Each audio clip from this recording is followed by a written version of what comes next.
let's go ahead and pick up where we left off with the Hands of Unity. So, last time we left off, the Hands of Unity had finally arrived to the town of Widowheart, hometown of Romeo. After a tense bus ride from the capital involving a murder and possibly a demon child and tensions with the Knights of the Gildridge House, the party arrived and met up with Romeo's parents, who were looking for their daughter, Romeo's little sister. A surprise for Romeo, to be sure. And when they got to Romeo's parents' place, the very young daughter named Isabel appeared, looking a couple years younger than the Isabel the group had encountered on the bus. However, with Lucien's watchful eye, he did notice that she had the same scar he gave the other one in the exact same spot. With a happy reunion taking place and the proper introduction between Isabel and Romeo, Lucien took Glory, Romeo's father, outside where he conveyed his worries about Isabel and what had happened. Glory expressed his gratitude over the warning and, along with his wife, Alshra, welcomed the group to stay at the house to sleep. Sleeping arrangements were made, with Agora, Lucien, and Mace sleeping in the living room, while Otis slept in the guest bedroom and Romeo and Mel slept in Romeo's old room. While everyone was asleep, Otis had a vision where he seemed to be transported to a void with different colored star. After looking into one, he was transported into a different world where he appeared to be a soldier for the Empire, fighting against strange-looking pink-colored creature, being led by a floating humanoid figure with horns, long black hair, light purple skin, and pink energy coming off the humanoid. When the morning came, Otis shot a quick prayer up to a god before joining the group for breakfast. After breakfast was consumed, and the party was left to their own devices, with the parents of Romeo taking Isabel to a local clinic to get her checked over. The party then began to discuss about the situation involving Otis' dream and the reveal of succubus power being the source of the pink magical energy. The party also decided to reveal what they believe is their own desire, with the upcoming temple possibly belonging to the gods of desire, to make sure everyone can keep an eye out. Lucien's desire was justice and the eradication of evil. Mace's desire was respect and freedom from the people of the Rasa Kingdom. Romeo's desire was a legacy to be remembered. Otis' desire was to help other people. Akora's desire was rumble, rumble, rumble. Mel's desire was rumble, rumble, rumble. And Otis also revealed he was the one who let the other forgotten god loose. And after a bit more discussion, the party decided to get as much supplies as they can manage before heading out. However, before they could leave, the group was confronted by the creator. The man who created the dragon items that a couple, I think 2 members technically have. And he talked with the group about the upcoming temple belonging to one of the forgotten gods / goddesses. He stated something along the lines of stacking the deck in the group's favor as much as possible, but warned that if they fail, another group would come along later down the road to help. However, who knows what will happen until that group will come together. He called Valerian out to gift him Igris being Valerian's brother, saying Valerian can take Igris' soul to empower himself. Tempted by the possibility of power, Valerian was led out, but it turned out it was a trap. When Valerian took the ring of Igris, Valerian was suddenly sucked into the ring itself. And there is where we're going to resume. So, everybody is currently outside on the front at the front of the house, where they just saw Valerian picking up the ring of Egress that was on the ground, and got forcibly sucked. His whole body got sucked into the ring itself. So now all y'all see is just the ring on down, and you see the ring begins to shake a bit before it begins to warp. And now instead of the smooth silver band with the red gem, you see that the silver band becomes seems to grow sharp scales on the outside, and it looks like two dragons' head on top of long necks wrapped around, eating each other. And in one of the dragon's eyes, you see red gems, and the other sets of eyes, you see orange gems. And you can just, it would be, I believe, yes, it would be Mel and Romeo, and technically Lucy in it, I believe, since all three of y'all are technically spellcasters in your own way. Y'all can just sense a massive magical energy seems to be emitting from the ring itself. And on the other side, you see the tall 6 foot tall giant of a man with black steel armor, a dirty brown cloak covering his body, 2 short swords on his side, 2 long swords on his back, a golden bow on his back as well, and the signature black steel helmet that's in the shape of a dragon skull. That seems to just be looking down at the ring. So, what do y'all do at the sight of all this?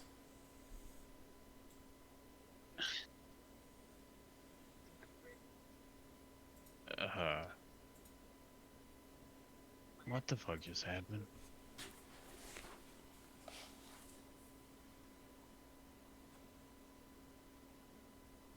Was it a lie?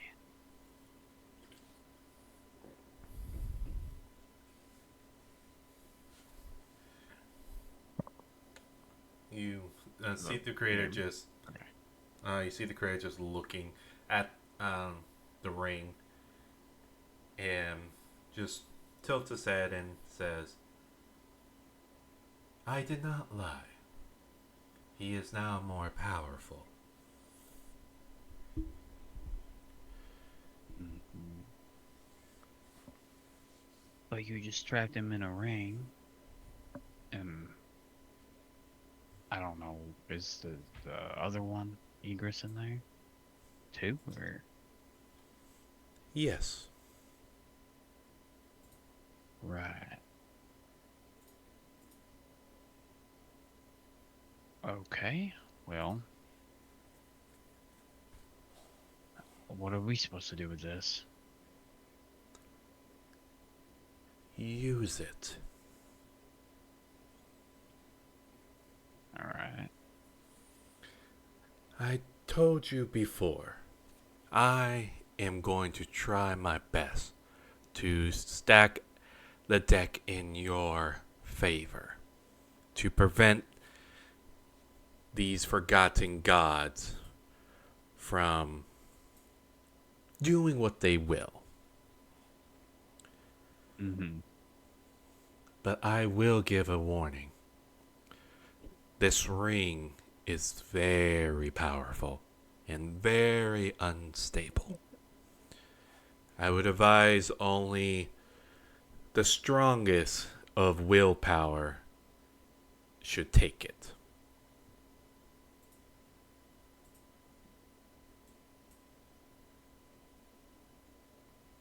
Well, Basically, you gave us something. If we don't have a strong willpower, it just kills us. It can lead to that, yes.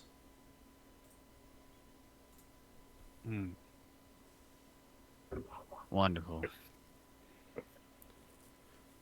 But the power it will give is one of the most powerful items that I have ever created. Even stronger than the orb. Mhm. You see, he kind of glances over to both Otis and Okora before looking back at the rest of y'all. Mhm.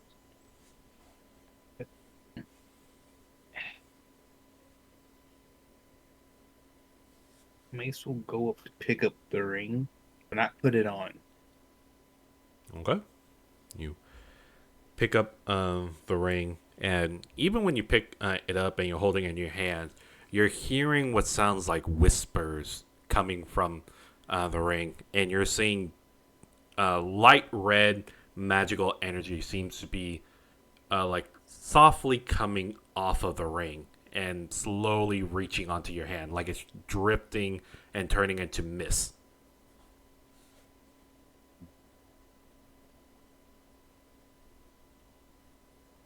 Hmm.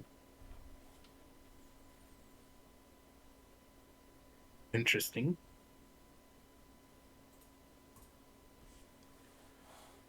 You see the I creator. think the person No, go ahead. I think the person who should wear this will be when he's conscious is a Korra. The person to wear this should be a Korra. I don't know. He said the strongest willpower, and I don't mean any offense, but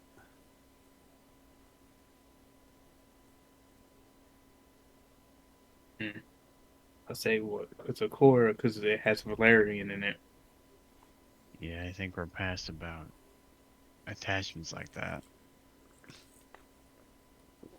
I think if we had to use it, he says the strongest willpower. I don't know who that is, but I don't think it's him. Yeah. Mace will hold out the ring to Buddy, Lucian. Do you want to try it? I'm going. certainly I ain't not gonna put me. it on. I'll hold on to it, but I ain't putting it on. Not until we're more certain. All right. But I I'll think hold I on should to say it. right out of the gate that it's not me. I don't have the strongest willpower. Please don't give it to me. I don't want it. I don't want to.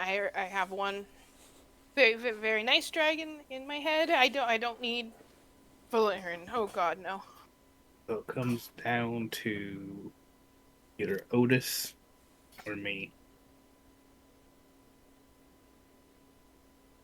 It's to Otis. Um, willpower is not necessarily the first word that comes to mind about him. Mm-hmm. But he has the guts to go back talk that guy. That's true. It's not really Well, willpower. That could be argued as stupidity. I'm not gonna sugarcoat it. True. Nope.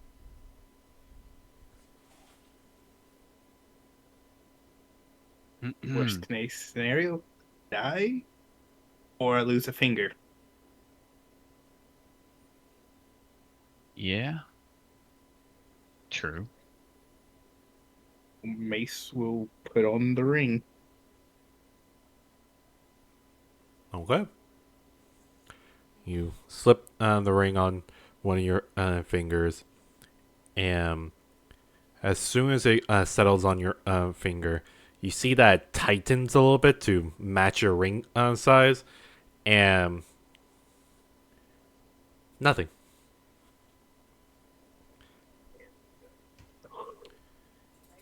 That's good. It does You require gotta tune to it. Yep, it does require Oh, attunement. So if And Mace is going to be doing it, it's going to attune to the ring. it will take about, I believe it's 30 minutes? Or was it 10 minutes? I can't remember.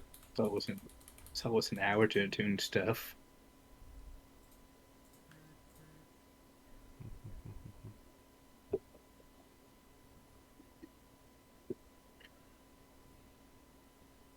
Yes, it will take roughly about an hour to properly tune yourself to the ring.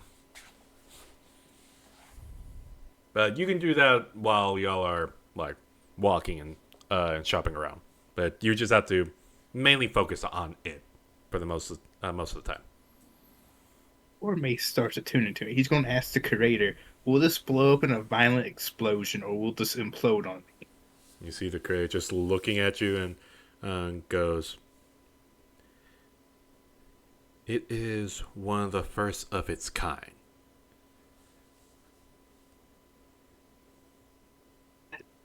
Does not help me. uh, If you think you can handle the souls of 2 dragons, you will gain great power from it. if I fail, does it has enough? If it blows up, does it have enough power to level this town? If you fail, I can only take a guess, but you will lose yourself to the ring. Hmm.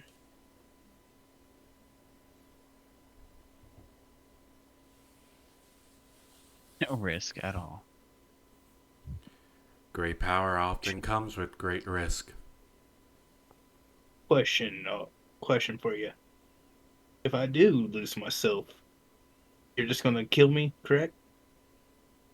Yes, I cannot let one of my children, as ruly as they are, be left to cause havoc across the world. We got insurance.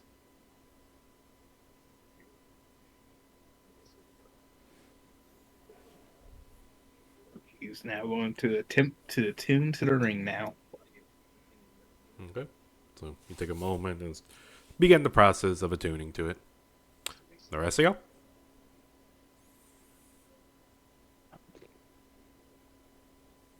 I guess we're getting. Like, just go get ready for this shit. Not that matters. I don't have any money. I have 11 gold. Just rolling in dough. All right? So, Yeah, I got. Absolutely rich. What do I have? we'll say I have 65 gold. Quite a bit of money. we'll say Akora and Otis are obviously gonna help pitch in. That's Oh yeah, cool. Cora's carrying all the money, I'm pretty sure. Yeah, it's got most of it. Yeah. I don't know. That's cool. I don't know if you kept track of it, but all it says in here is 500 gold pieces. So I have no idea if that's accurate or not. It's probably Might the be. majority of our money. We don't have a I think he lot. spent I, some. I just checked my inventory. I see the ring now in there. Mm-hmm. Identified equipment. That's cool. Gotta.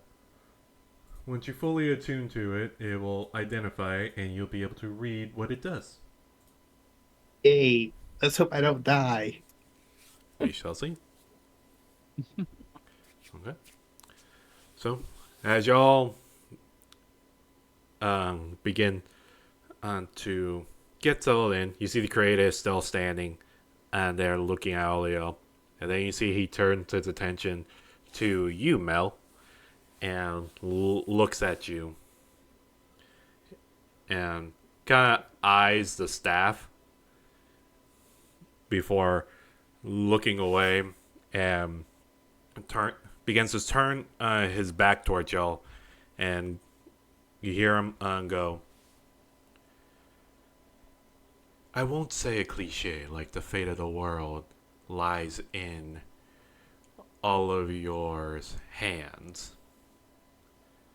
Just the fate of a lot of arguably innocent souls.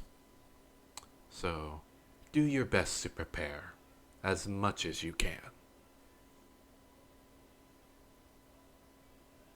Hmm. More on the plate. It is only a shame I can't do more. But good luck. You're all going to need it. You can see he faces the other way and begins walking off. Mace will shout, hey, don't go too far just in case if I fail. And he blends in with the crowd. Son of a bitch. Oh dear. Alright. Got any more fun people you guys wanna enlighten me that we may be meeting? I've never seen that man before. Hey, he seems like a nice man. Sure. You see, Akora and Otis just hold their hands up. Just, we didn't invite him here. Oh, you didn't invite him.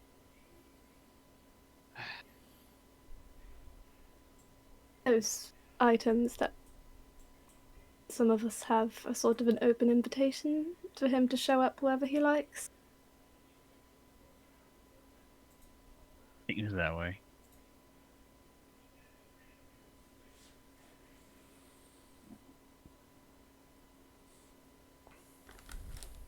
Oh my goodness. Alright. Well, let's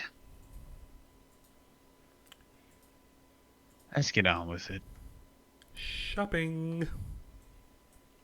Yay, shopping You episode. We can't, need those. Alright, so how do you want to do this? How y'all want to go? You want to split up, go to particular locations, or all as a group begin hitting all the locations? Your call. It is bright and early in the morning. It's the start of the day, so y'all do have time, and depending on when y'all want to leave a town and begin your journey to the town of Thurrill, it's entirely up to y'all.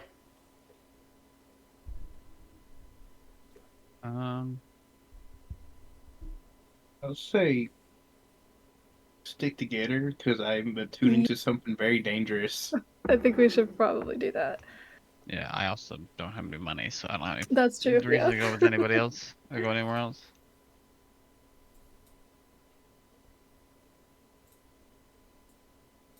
Is there anything anyone particularly needs? I need Opens. bullets. Okay, Yeah. so we need to find some place that sells bullets. These parts, it's everywhere, I imagine. Wonder if there's an alchemist here.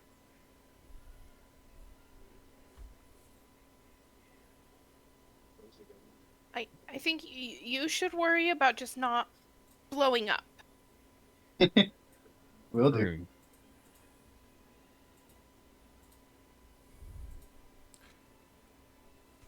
Very safe thing to focus on. So, where y'all going?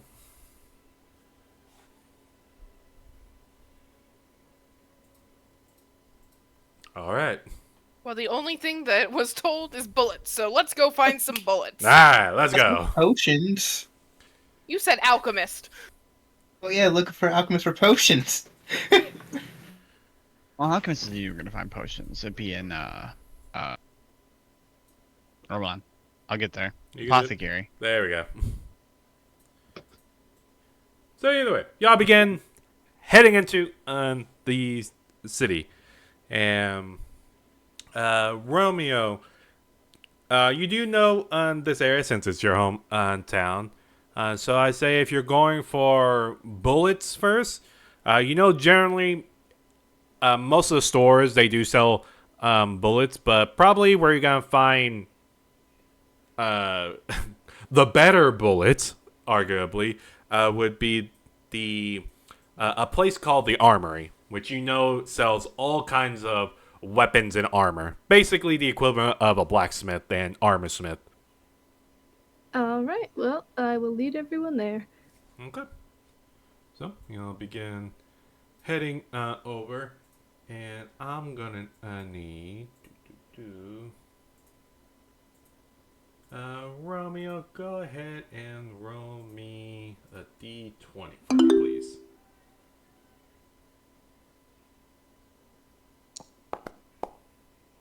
Oh no! Alright.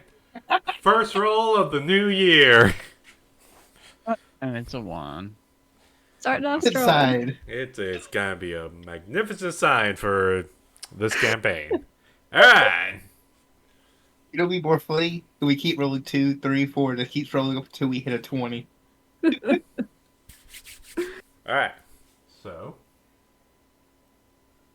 Okay. So, Remley, as you're beginning to lead on the group, you're starting to get hit with nostalgia. It's been a couple of years since you've been home. So seeing all the familiar locations, you're seeing some newer houses have been built here and there, and you're seeing some stalls here and there that are set up. You're smelling familiar food being baked, merchandise being sold, and seeing the guards and units walking around. But one thing you do take sharp notice is you are seeing more of the purple cloaked inquisitors seemingly marching by, being followed along by town guards who are quickly following along like basically like a entourage, following the several one inquisitor per like 6 guards as a group, maneuvering around the town. You're seeing a lot more inquisitors. That's one thing you do take notice. And as you keep on going, you relatively make it to the armory relatively safely. And you look at the armory, and it's the same familiar place with a simple stone building, 1 story tall, a small window at the front, and a chimney in the back with red stone tiles on the top of the roof. And you're seeing a furnace and a smelter outside, and you see that on the above the door on the front, you see a simple sign that looks to be made, be carved into the stone, that simply says Armory. Mm-hmm. Yeah, I'm just make a wild guess and assume you go into this store. Yes. Okay. Then you visit the armory every now and then. Sometimes to buy stuff, sometimes just to browse. And you know the owner, last time you checked, was Laura Jules. And as you lead the group inside, you are all welcome to the side of what looks to be display cases on the floor, where you're seeing cases of axes, daggers, glaives, and you're also seeing rifles, you're seeing revolvers, pistols, shotguns, and hanging on the walls, you're seeing all sorts of different kinds of armor. You're seeing breastplates, chain mail, scale mail, plate armor, leather armor, all sorts. And further on the other side, on a counter that's dividing the front from the back, you're seeing a tiefling woman with orange skin, black irises, and orange eyes, or orange pupils, looking out. 2 small black horns poking out, and a tight brown hair bun on her head. And you see she's seems to be in her older years. You're seeing a few streaks of gray hair every now and then. And you're seeing a tail coming up behind, seems to be curled up. And as soon as you walk in, you see she looks over, and you're seeing ash and soot on her cheeks and on her arms. She is wearing a simple tunic with a heavy apron over her chest, and simple black trousers and boots. And you see she is wearing heavy-duty gloves on her hands, and looks over to y'all, smiles at the group, and goes, "Well, hi, welcome to the armory."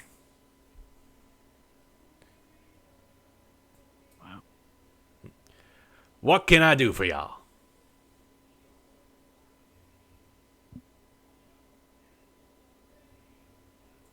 I'm gonna wait outside. Just kind of chill outside.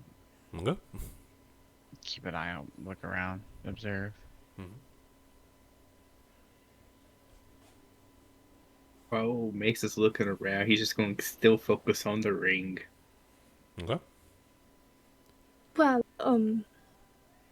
for starters, we need ammunition for this, and I'll pull out the gun that I stole. Okay. If I remember correctly, it should be a revolver. Revolver. Okay. You pull out the revolver, and she looks at it and goes, okay, nicely made. Doesn't look to be one of mine. But no, we can get you set up with some bullets. The bullets come in packs of 10. So how many do you need? And what kind of bullets are you looking for? We got the standard ammo. We got adamantite bullets. We got silver bullets. What kind of ammunition are we looking at? Well, what do the other ones do different than the standard ones? I've never really used anything different. Of course. Well, you got the simple silver ammunition, which most of these bullets are made in peculiar for certain types of beasties out there that have a more natural resistance to regular bullets. But with silver bullets and adamantite bullets, get right past that resistance, no problem. But it just depends on if you know what you're hunting. If you're hunting for some werewolves of the like, you can get some silver bullets, no problem. And don't have to worry about no resistance blocking off your shells. If you're looking for something that packs a little bit more of a punch, the adamantite bullets will do you justice. I'll take those then. Adamantite bullets? Excellent choice. Excellent choice. Well, like I said, they come in packs of 10, so 10 rounds per pack, and each pack is going to be 50 gold pieces.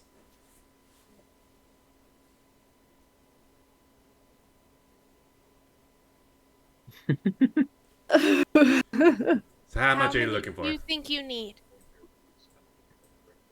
I don't know. All of them. How many bullets do you have in stock?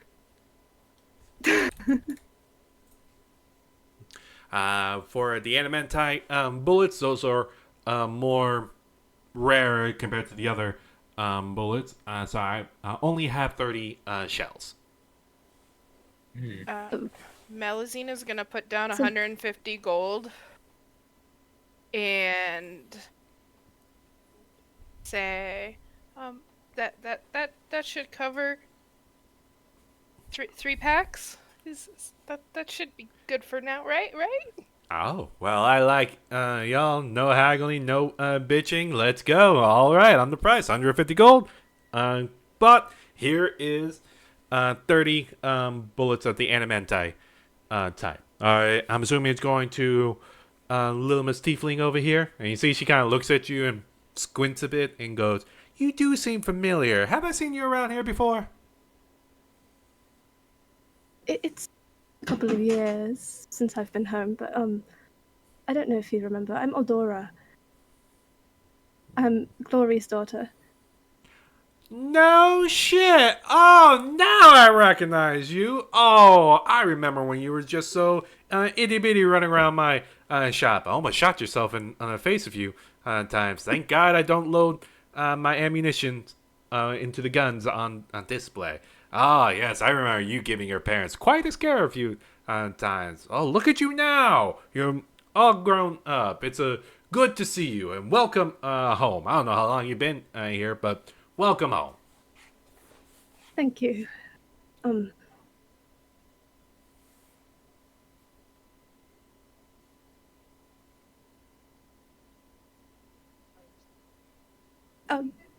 Anybody else need anything? Mel is just gonna shake her head no. What would you recommend as a good backup weapon besides my longsword? Oh, it depends on what you need the backup for. Long swords are very versatile. You can have only hold it with one hand while wielding that shield of yours, I see. Or you can use it for both hands and deal a little bit more damage. If you're looking for something like range, a simple pistol can give you a variety of different kinds of range. Or you can go heavy duty with the shotgun. But if you're willing to stick with more melee focus, can't go wrong with a short sword or dagger. But since you already have a heavy weapon, I recommend balancing yourself with a more lighter weapon. So, short sword, dagger, rapier, the likes. All right, let's look at the rapiers. Ooh, I like this crew. Yes, I do. All right, any particular rapiers looking just for a standard rapier, or looking for anything exotic, or what? What's your poison? Exotic rapiers. What you got? Well, naturally, I got both types of the Frost brand variety and the Flame tongue variety. Frost brand obviously does an additional 1d6 cold damage, translation, cold damage, and helps out with providing more of a frosty temperature to the likes. Although it is winter right now, so I guess you won't have to worry about that, good sir. And you can also go with the flame on tongue variety, which deals some fire damage to help you out, and it will shine a light in case you are ever without a torch.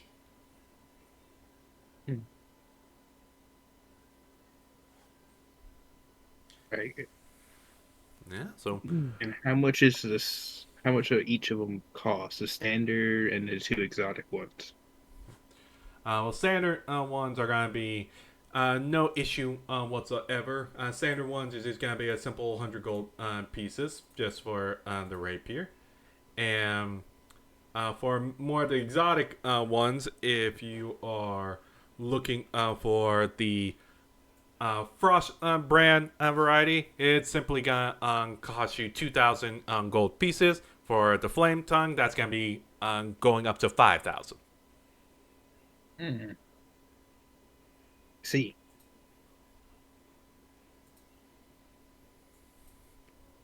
All right, that's all I needed to know. And Mace would just said, "Thank you. I have my price range right now. I'll come back when I have the money." And just slowly walks away. Hope to do business with you, Mr. Knight. Anybody else Continue looking? focusing on the ring? Yeah, anybody else looking for anything in particular? You see others in the court just kind of shrug their shoulders. Yeah, I'm outside. Yep, you're outside.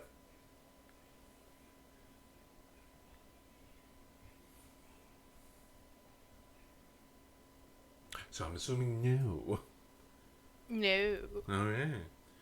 No, with bullets being provided, and Romeo, you're selling with only 30 adamantite bullets. It's just totally fine. Do what you want. Just trying to make sure I choose the... It's like, you need more bullets than that. Yeah, Mm-hmm. you never know. I don't usually use a gun. Yeah, so I mean... I got spells. That's her backup pew pew. Yeah, exactly. The emergency people, yeah.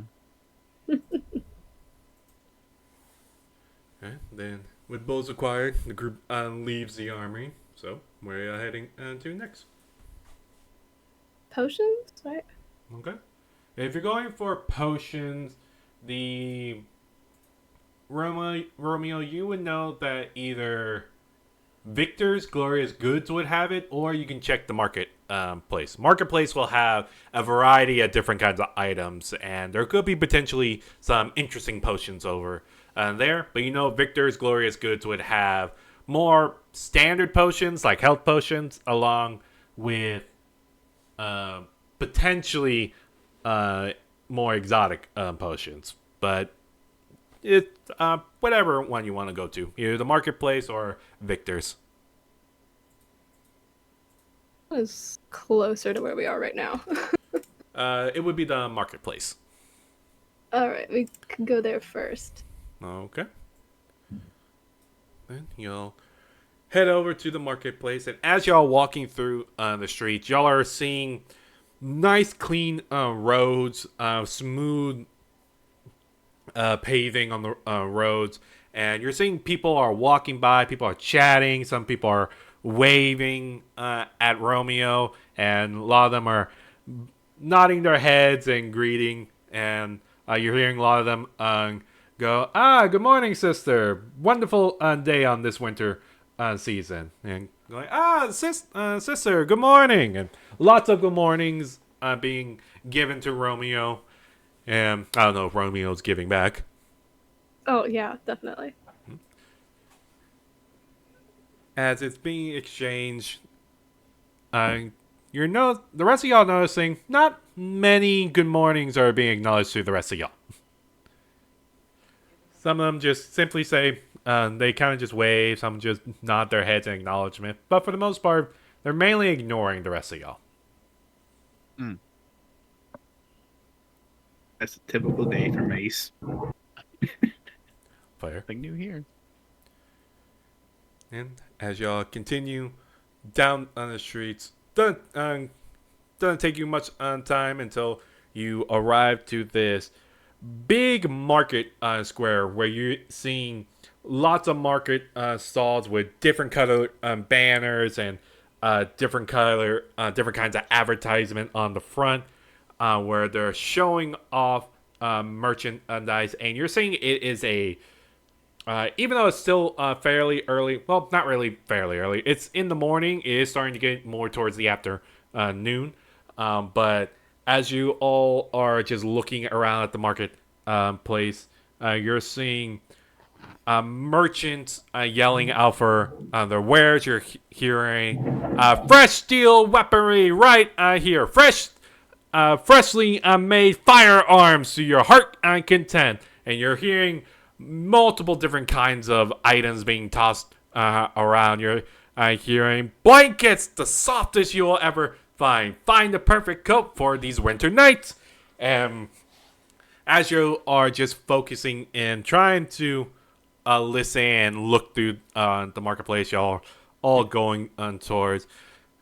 It takes y'all a bit, but eventually you do find a place, a simple stall that seems to have different kinds of potions on the front. And you see a what looks to be an older, like a fairly older, short, stocky gnome behind it with pale skin, white hair that's tied in tied in dreadlocks going behind, and a big bushy beard and big ears as he's looking at y'all, and kind of a bald spot, like a patch of what am I saying? You see that his head, it looks to be either bald or shaved. As he kind of looks around, a male gnome in simple green, fanciest clothes, and seems to be calling out, "Potions! Get your potions! I got all kinds of potions that will knock your socks off!"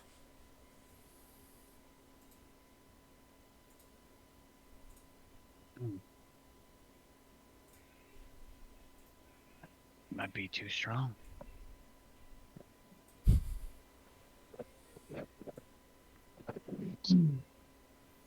That was a joke, to be clear.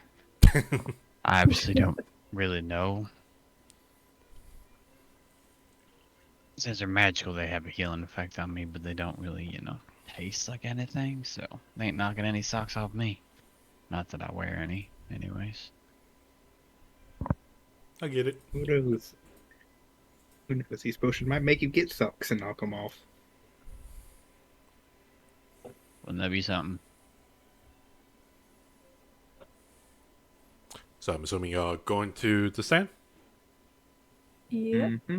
Okay. As y'all approach, you see the older gnome looks at y'all and goes, "Ah, customers, welcome, welcome. I knew that y'all could tell the quality of my potions. Yes, anything in particular y'all looking for? Some simple health potion to help patch up those wounds. I can tell by this mixed band of y'all that y'all look to be adventurers, right? Am I right? I know I'm right. I'm seeing your weaponry on you. Don't try to hide them. And one being one of the knights. Welcome, Mr. Knight. It's a pleasure to make your acquaintance. Nice to meet you as well, gnome. Oh, please. Call me Mr. Thomas. All right, Mr. Thomas. So, what are you looking for? Any kind of giant strength, some health potions, any particular resistance? Want to breathe on the water? Like, what are we looking at?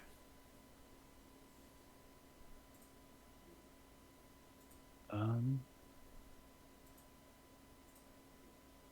Healing potions, I- right? that should be number one, but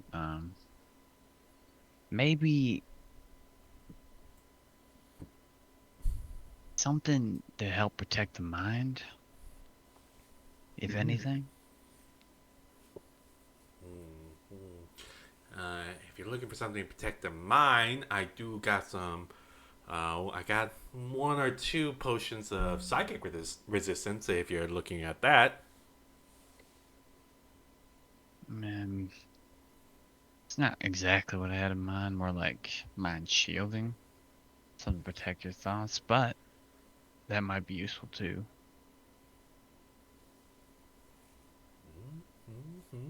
it's entirely what y'all are looking for. So, what y'all want? Some help?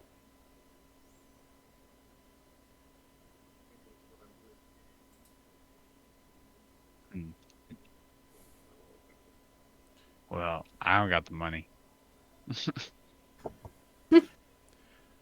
And with Health that, potions. and with that statement, you see the gnome seemingly cut you out of the conversation and focus on the rest. What can I get with 11 gold? And now you're cut off too. He looks at, seem to cut you out and look at the other four. And we'll just say Akora and Otis are being nice and say whatever y'all think we need, they'll pitch in. Because obviously they're normally great team players and involves money. Mm-hmm. Right. She'll teach you all to try to skip D&D. Anyways. Potions would be lovely. Alright. Any particular strength you're looking for? I got 3 healing standard healing potions. I got 2 greater healing potions. I got 1 supreme and 1 superior. How much for all of them? All of them. Ooh, I like you. Okay, well, standard healing potions will be 50 gold pieces. So if you're looking for all 3 of them, would be 50 gold pieces. And if you're looking for to add the greater healing potions, that'll be the additional 150. And if you want to get both of them, an additional 150. And if you're looking for both superior and the supreme, supreme will add an additional 450 gold pieces, and the supreme will add an additional 1,350 gold pieces, and total of 2,000 gold pieces and 250 gold. So we don't need all of them, right? Right, realistically we do, but we can't afford it, I don't think, yeah? I I'd be don't. able to talk him down the price a little if we're buying a majority of his healing potions, though. That is quite a bit of gold coming to him. I mean, I haven't haggled in a while, but I used to be quite good at it. I'm kind of persuasive myself when I need to be.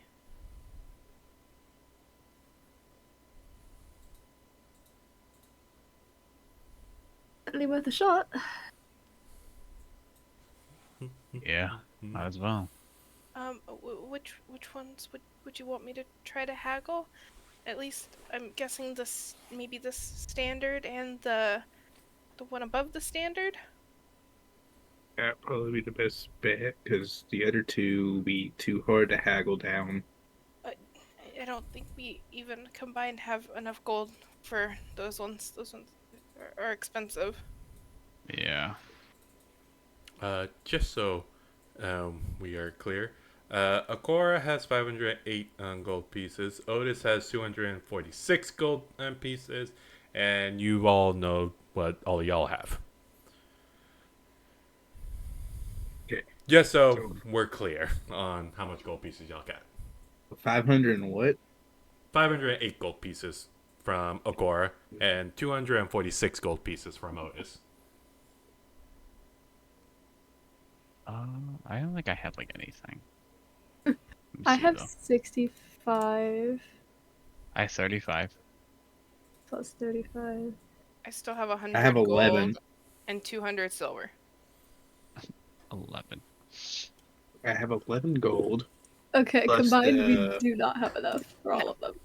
100 But regular gold. I if don't we even know did how it much silver to maybe is. knock the price on some of them, we might if we spend all our money. I'm just healing potions that y'all may or may not forget about. What else do we possibly need to fight a god? Just need to be able to heal. A bigger gun. I'm glad I didn't buy. I am glad I didn't attempt to buy a rapier because that would have. So we want to buy the first 5, right? The 3 standard and the 2 above standard. Regular. Yeah, how much are all of those together? Just the standard What- and greater. They were 50 a piece plus the regular was 150 a piece, but maybe we could get it knocked down. There were 3 standard and 2 greater. Okay. 150. So you're looking at 450. Mhm. Okay. The dark side of shopping episodes. Do you guys want me to try to talk to him? The worst thing you do is increase the price for those 3.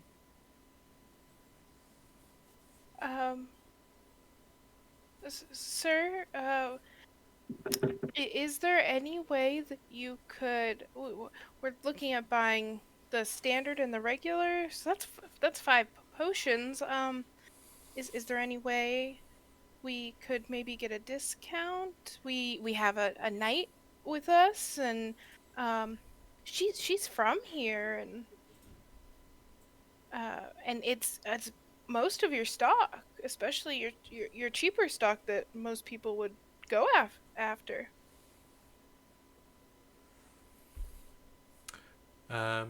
Melusine, make me a persuasion check.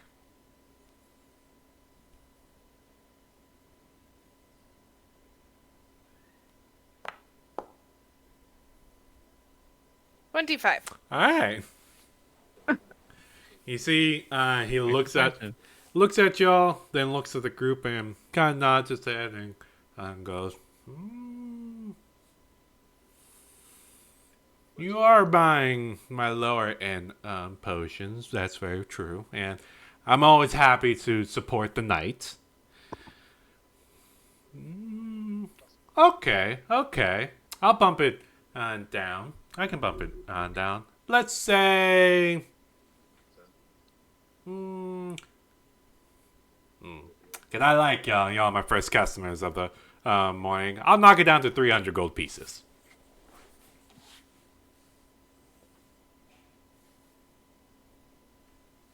Sold.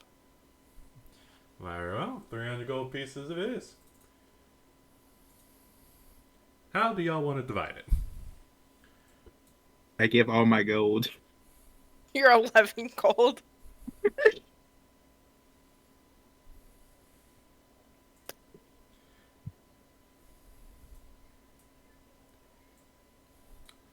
Yeah, I do hope y'all are keeping track of who has what. Yeah. Oh, that did not work. I think. What did Yeah, I it did. have? Alright, I put 11 gold in the pile, so I have no gold now. Oh yeah. Has it been an hour yet? It's getting there. It's almost time. Okay. Okay. I'll put half of my gold, so 50 gold. Okay, I will put half of my gold, so 30 gold.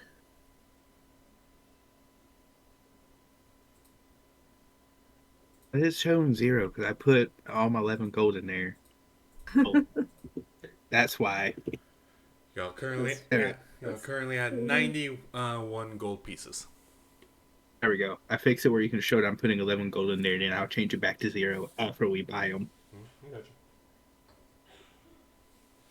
Boundary's Okay. weird.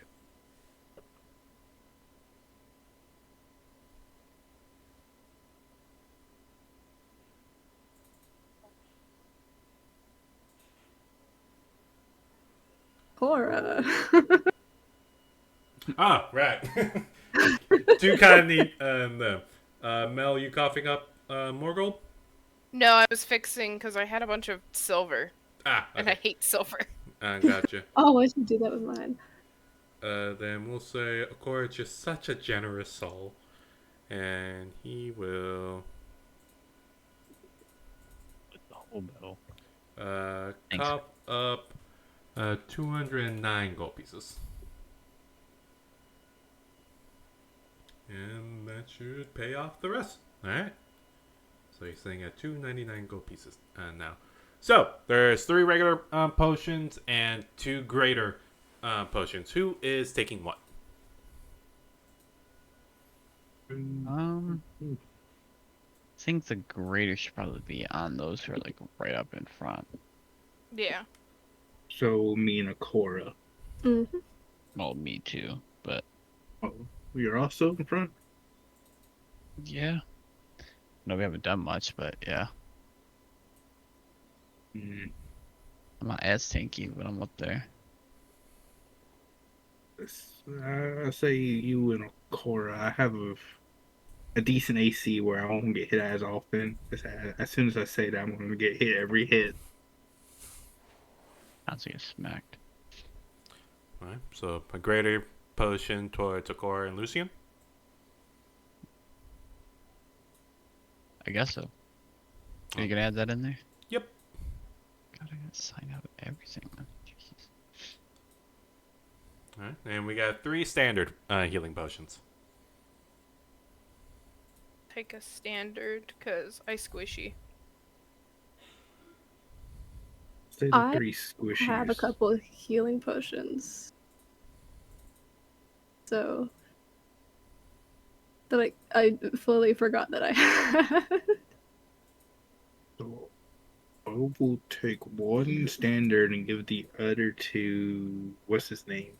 Otis is a wizard. He's squishy. Well, no, Wizard, actually, he's Artificer. When he fucking plays songs, crazy. he's harder to hit than Yeah, any of us. that's true. I forgot about that shit. I'm good though, because I got some potions and I can heal people. So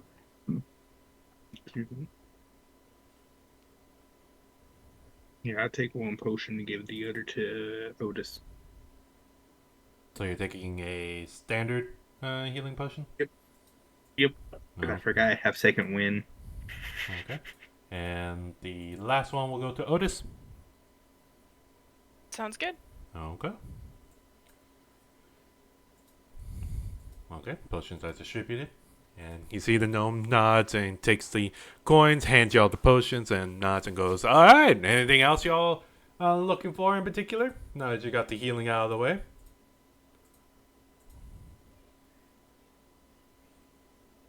Nothing for me.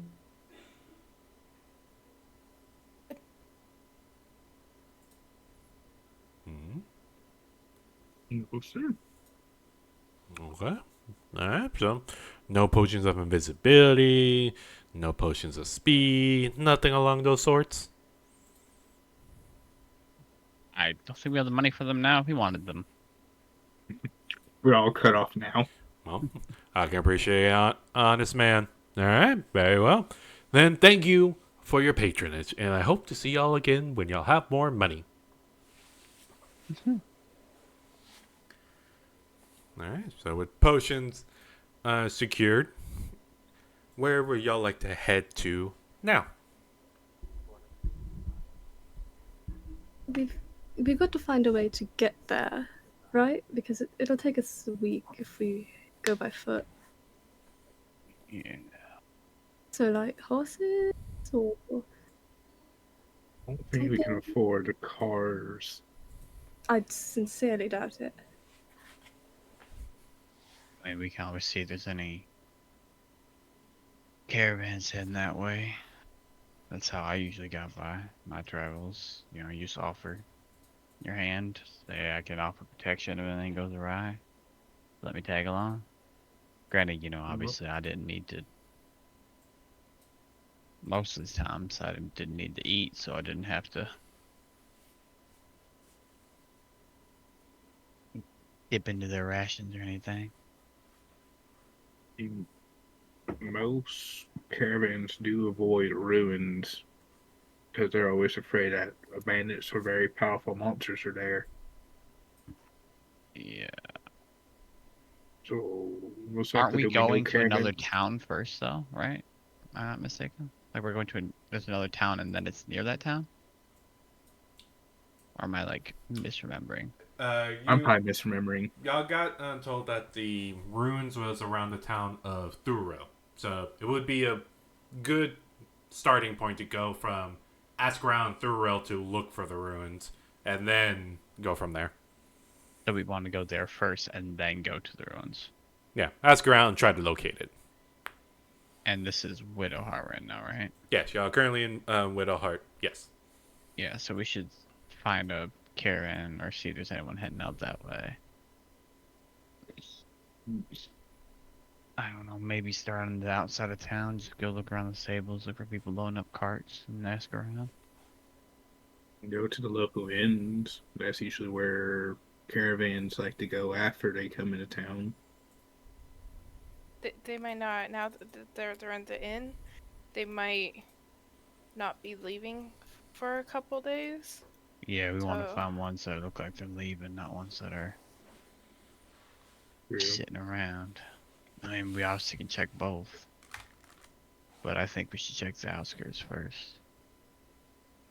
Or we could split up and meet back here in a little bit and see what we can find. That's true. Save daylight. The problem is if we find something on the outside of town and they're leaving right away, and then have to go run and track down everyone else and inform everybody, we might lose the opportunity. Since we're on a time crunch, it's better for us not to split up. Yeah, we want to save time where we can.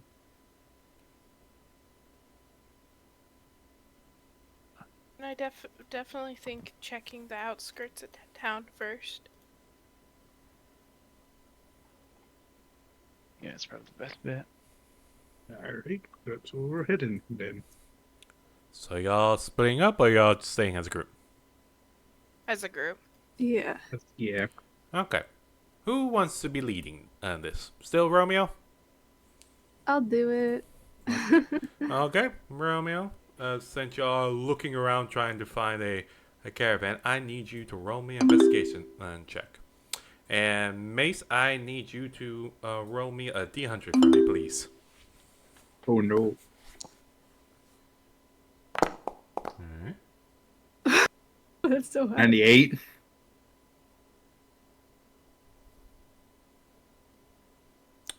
Huh. Alright. I'm going to die. We. You aren't supposed to be making these rules. Okay.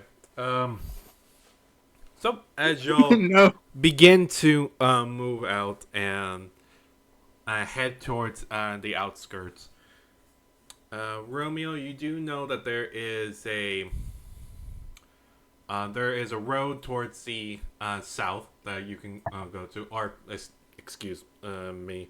Um, yeah, to the south you can go to, fairly nearby, and that is the direction that you want to go to.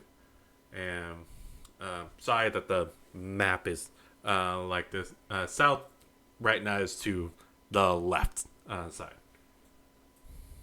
Sorry, I forgot to put a compass. My bad. Anyways, as y'all begin to make your way to the south side of the town to go through the gate to see if you can find any caravans. Mace, as you're walking, you feel the magic in the ring suddenly click in your head. And at first, it kind of just hits you. And then you're noticing you're starting to sweat a lot. And it's getting very, very, very hot.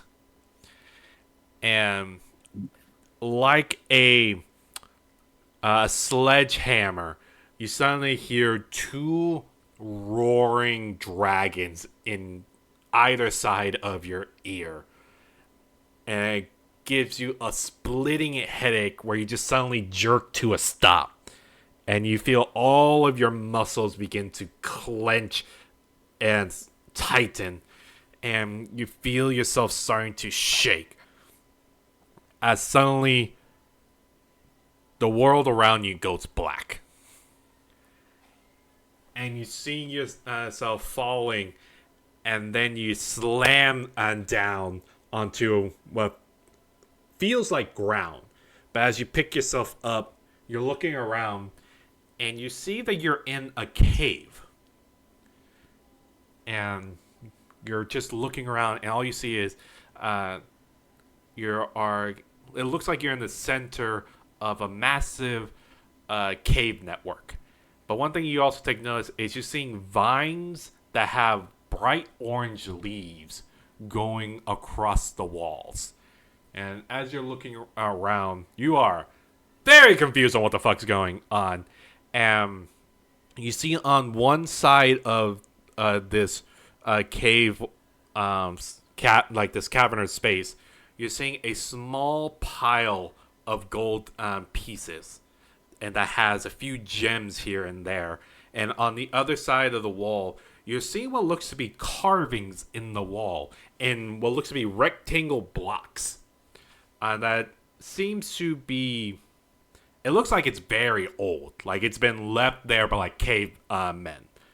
And you're very confused on what's going on as you're looking around. And in the darkness on the opposite side of you, like further into the cave, you're seeing two sets of glowing eyes, one orange and one red, looking directly at you.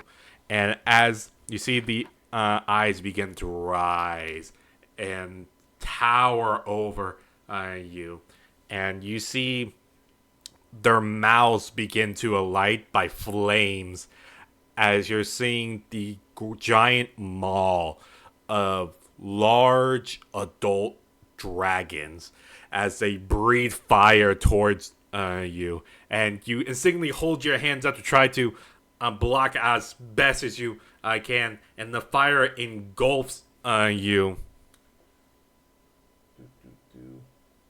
I need, as you are all walking through,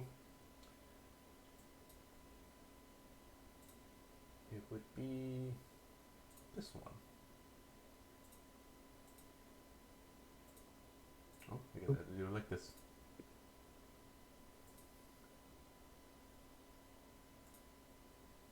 Boop, boop, boop. I need everyone to make me a Constitution saving throw. Oh no. Everyone. Because you are right there next to him. I have to do it, or It's paused, so it says it Oh, can't. sorry. Yeah. It says I must yes. have one of our control tokens. Weird. I guess I have to bring y'all Might be spin on the map, yeah. Oh, I that's was so close to being a nat 20. weird. Do I have to, I'll bring y'all over to the landing base since y'all have tokens here. Yes, you too, Mace. cool, Unburst. Oh my god. we're just gonna die, kill everybody. Oops. Yeah, just blow up the town. That'll help us. Oh, yeah. Otis? Glad we got those healing potions. Awesome.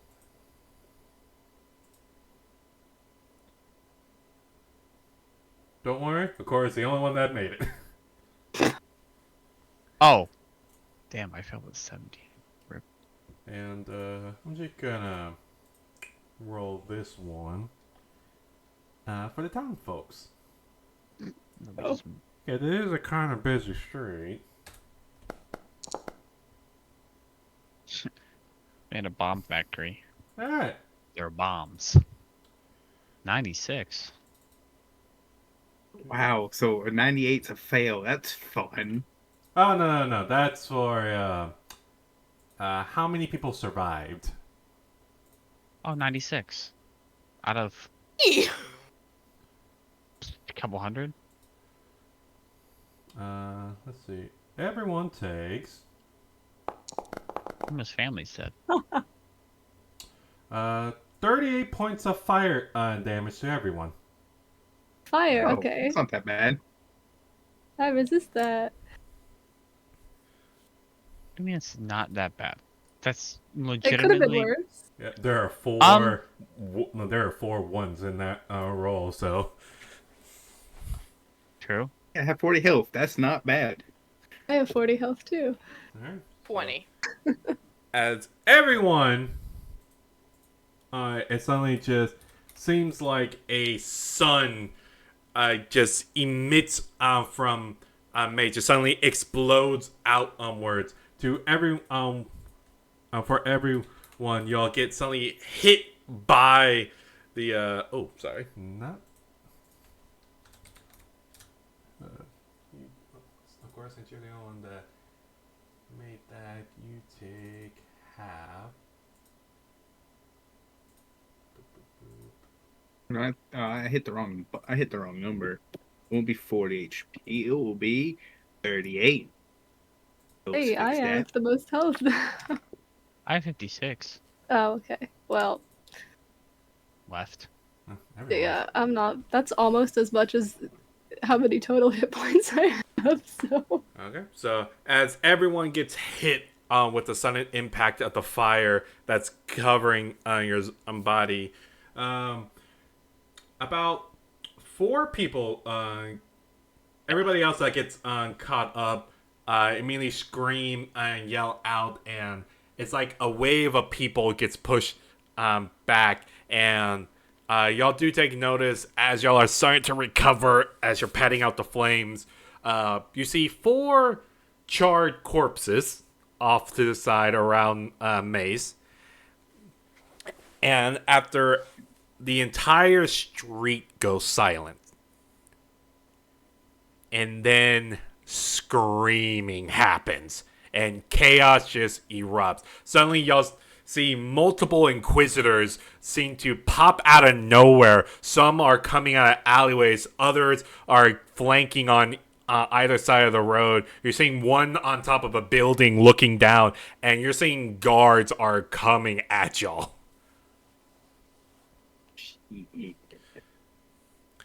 And Mace, as you're trying to figure out what's going on, you look down, and the finger that had the ring on is completely gone. Shit. And the ring ting ting onto the ground. I'm gonna grab the ring really quick. Okay, you. I'm gonna kind of grab it, pick it up.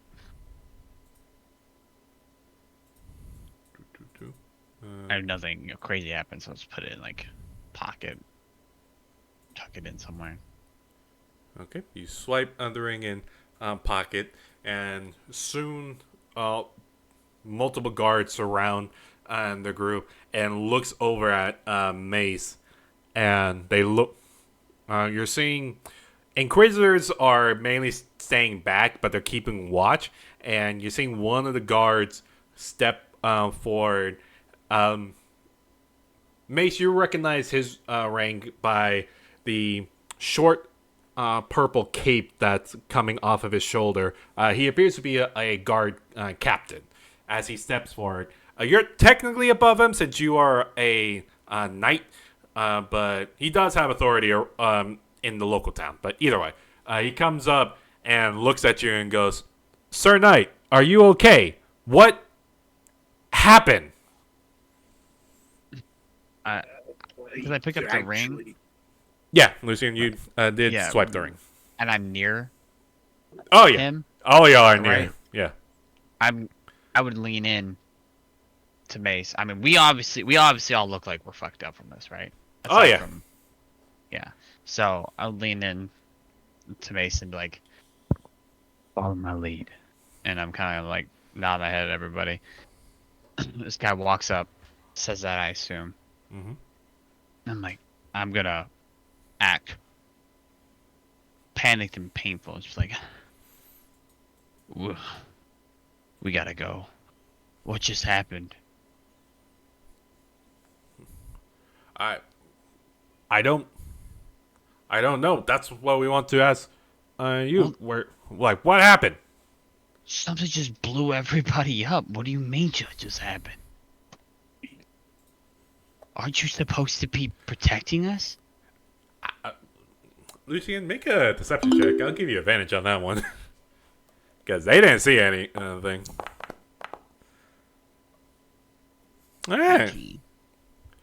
You see the guard captain goes, "Y'all were attacked?" I would assume so. I don't think fire explosions just happen out of nowhere. And now I may be, I'm a warforged. Like, is this a human or tiefling? I should say. Tiefling, yes. Okay. Yeah, I'm a warforged, but my friends here. I've got to get them help. Right. Yes, y'all. It seemed like y'all were obviously attacked by some sort of fire spell. Right. Right. Medic! Medic! And you hear. Already there's multiple clerics and medics have come onto the street and they're treating the civilians around, and you're seeing one of the guards that seems to have a standard guard uniform, like plate or a half plate armor, but seems to have a white what looks to be scarf around his neck, and comes up and goes, "Yes, Captain, I'll tend to their injuries," and begins going over to y'all and checking on y'all, looking over y'all's wounds, and begins pulling out some potions. And Well, I can turn those down.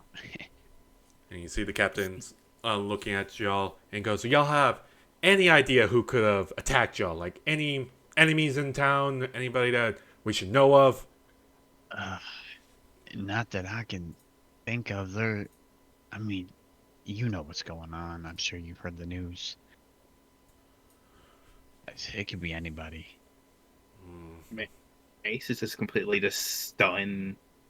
It might not even be against us. We just right in the middle of it, I guess. Right. We have friends that we gotta go check on, see if this happened anywhere else. You might want to do the same. Right. Right. These things come in pairs usually. Oh. Right. Okay. Well, we'll make sure to get everybody up and running. Get the civilians back. Get them treated and cleared on the road. Quarantine on the road. We're gonna launch an investigation. Make sure nothing leaves the street. Obviously, we're gonna tend to y'all, so make sure y'all get some help. Right. There's one more thing. We were passing through here. Ew. Healing. Okay, continue. Sorry. We were passing through. We're on some important business. Um, obviously, we got to take a little bit of time to catch our bearings after almost dying. But how long do you think it's best gonna take, or can you get us through? I'm not supposed to tell anybody, but if you want to reach out and ask, we're on official business from Rasa herself. The Empress. It's but shh. Oh. It's a bit time sensitive and extremely important. I don't know if you have capability of reaching out to her. I could, but that doesn't do you any good because you can't hear her from me. So we're gonna head to the edge of town. Hopefully, find a way to get to Orlando Thurl. Lucian, make me a persuasion check with advantage.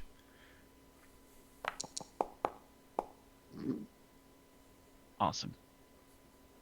So he kind of looks at you and goes, well, I'm very sorry to take up your time, but we want to make sure everybody's checked out. And so this might take at most maybe 30 minutes just to make sure everything's okay. Yeah, that's fine. We're gonna head over that way. I'm sure we'll be held up by some of your guys somewhere, so you can find us if you need us. Well, just stay in this area for right now while we take a look around. You sure that's safe?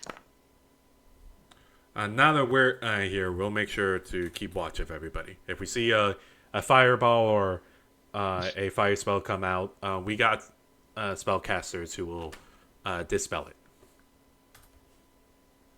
Hope you're right. I don't know if you've ever been set on fire, but I don't recommend it. I've been cooked a few times, yes. All right. Thank you. Of course. Lucian, you get healed 11 points. Okay. Mace, you get healed 13 points.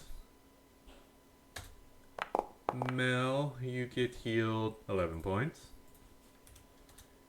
And Romeo, you get healed 17 points. That's pretty good.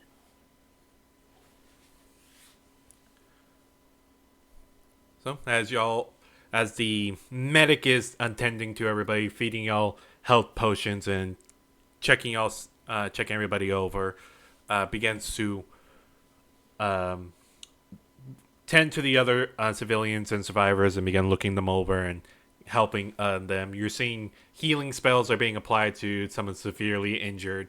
A whole guard perimeter is circling on the area, roughly about, I would say, roughly about 5 miles wide, and just circling the entire area. Like, no one's coming or going, and guards are looking everywhere.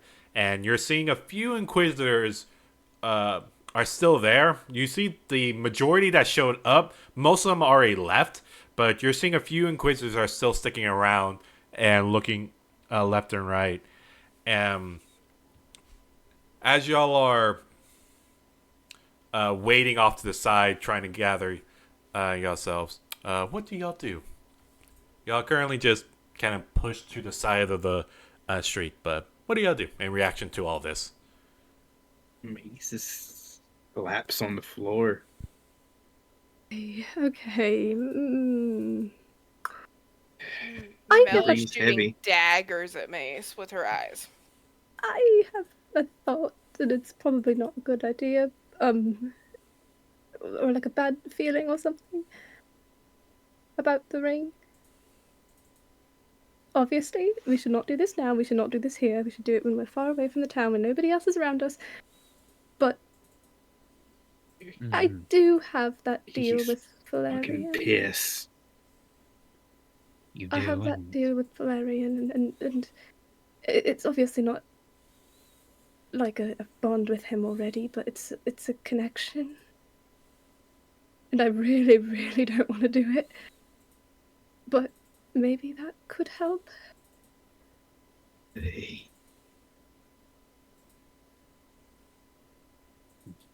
maybe. It's the last But, resort, if anything. I don't. I think at best we wait till we're in the place we're going to do it, because at the very least, if it blows up, at least we're blowing up a bad place. And I look at Mace, like, let's maybe not make decisions about items that were warned to be that dangerous in the middle populated areas ever again. Hey. You know, such I expected us to turn into some monster and get killed, but I didn't expect to blow up. Yeah, I mean, in fairness, it's dragon related. What do they usually do? Burn things, raise them, blow up, destruction. They don't generally I lost a transform you finger. into a frog. Yeah, you're lucky that's all you lost. All of us are.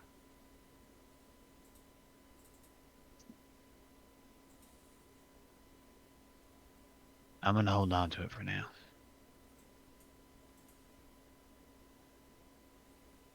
And worst comes to worst, I'll use it myself. Don't much care what happens to me, so.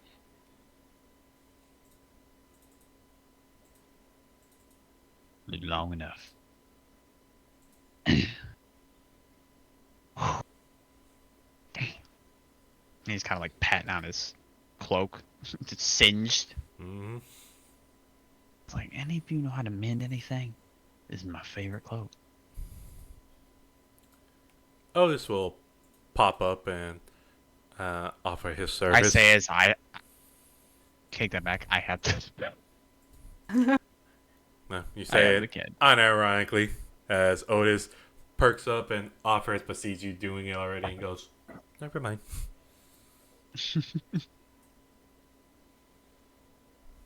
Alright. It's gonna take me a minute.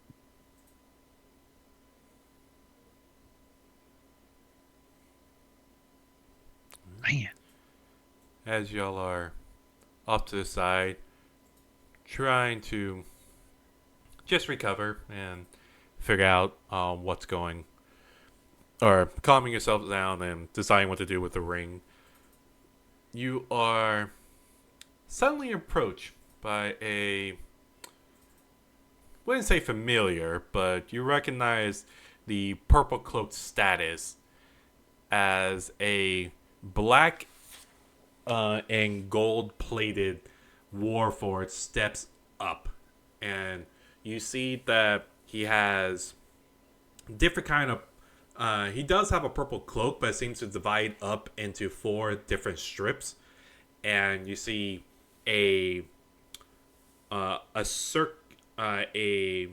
looks to be a window on his chest that shows the inside, and you see the inside is nothing but golden fire, as golden trimmings are adorned on his black steel armor, and you're seeing purple lightning on his gauntlets. You see blue lights are coming out of his eye sockets, and you see he has 2 golden horns on each side of his head pointing up. Very short, but pointed up. More in a style of a helmet than trying to match a tiefling's horn. But you see he stands, he approaches y'all and just looks at every single one of y'all. And then zooms in. And just so we have visual, because I do have a picture of this individual that I will post in the chat. Let me see if I can find him.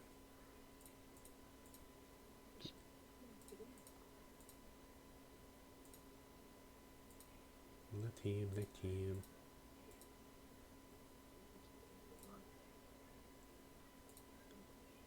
Work with me.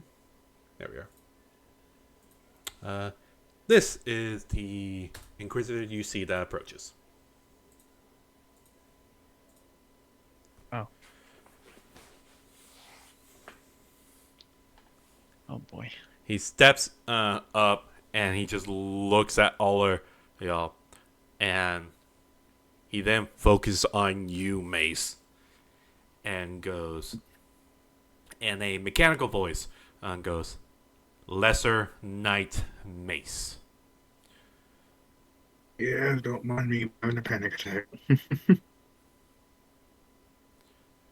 You will report on what has happened that cost the lives of citizens.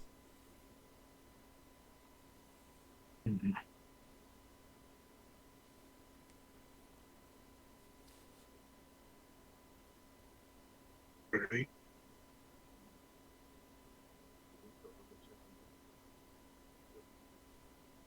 Oh no. Hmm? Oh no. Sorry, it's a little hard to hear. Do you say I don't know? What do you want to know? Oh. What caused this? Was it an attack? Was it you?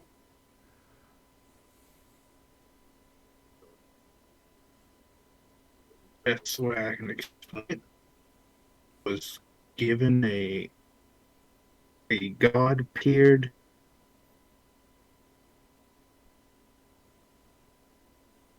One of us to attune to it, so I attuned to it, and it rejected me. That would happen. Do you have the item?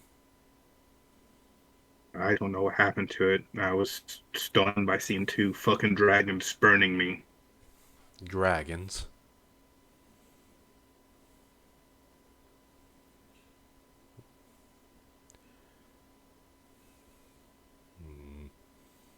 And he kind of looks at the rest of y'all.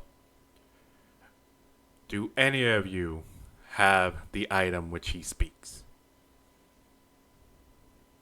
Just gonna shake my head. The Mace doesn't know what actually happens to it.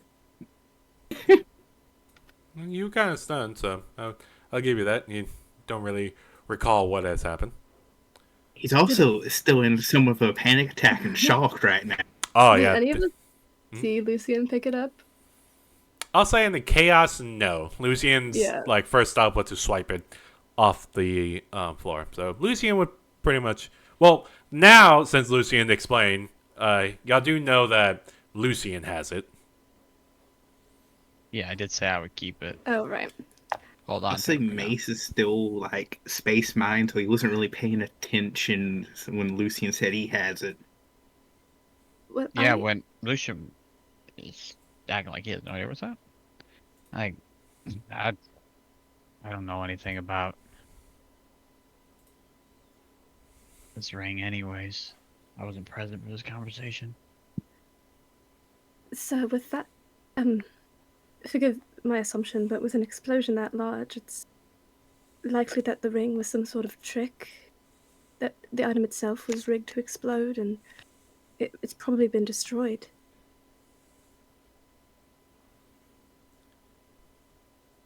Mel, what about you?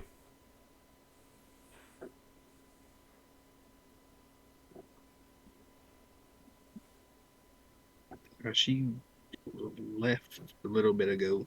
Oh, did And she? she'll be right back in the foundry. Oh. I'd say that. Okay, I'm back. Sorry Oh, about that. perfect timing. Perfect timing. Just don't. Just to recap. The Inquisitor is asking everyone what if y'all have the item, and everyone else gave their versions. But what about you, Mel? You see this Inquisitor looking down on you.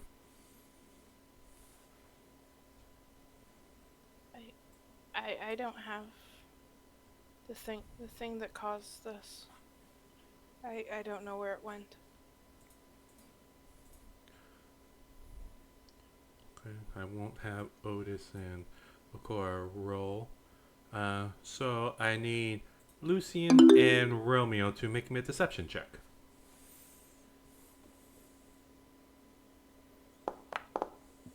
Ugh.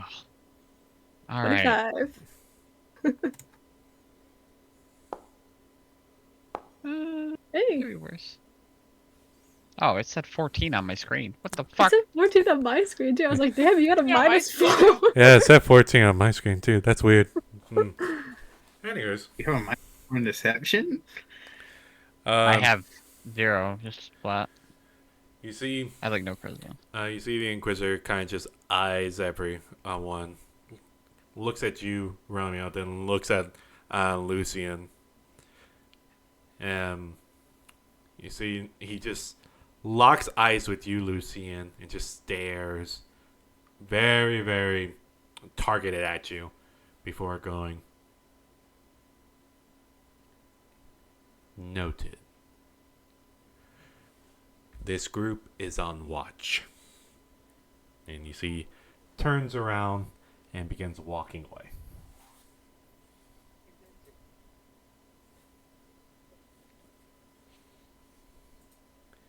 And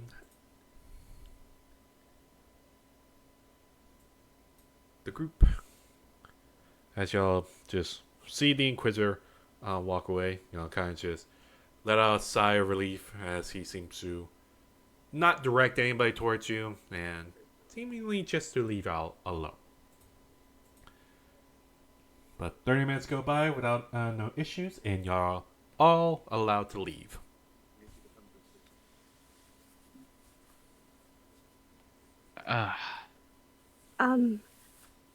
I think it might be a good idea if we don't necessarily leave today. Maybe first thing tomorrow, so we all get a bit of time to recover from that. I don't think we want to be here any longer, but I don't think he fully bought that. I think the further we are, the better, especially because, and he's gonna look at Maze. Why the fuck would you tell him that we even had the ring in the first place? Are you kidding me?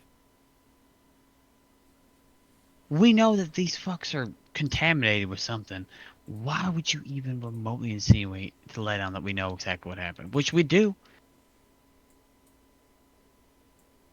It's better not to lie to those fuckers. Uh, And plus, I think it might be. and plus, I'm on the right mind right now. Clearly.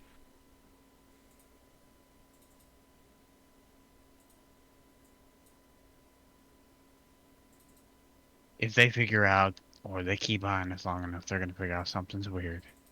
And honestly, at this point, it doesn't really matter if they think and suspect us and follow us. We got something more important to get to. And if we have to, we will force them to reach out to Rasa and sort it out themselves. But we do not want to be here any longer than we have to be. Right. Well, I did promise my mom I'd say goodbye before we left. So, are we doing that now? We're leaving now? I would think so, but... And... I mean this respectfully. Do you want to get them involved in this any further?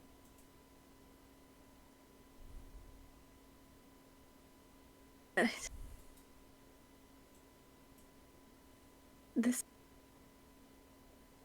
Look, this might be the last time I ever see them. With everything that's going on. I'll go by myself. If I have to. I'm not leaving without saying goodbye. I'll go with you. Yeah, I'll go as well. Alright. Then we should get that done now. Alright.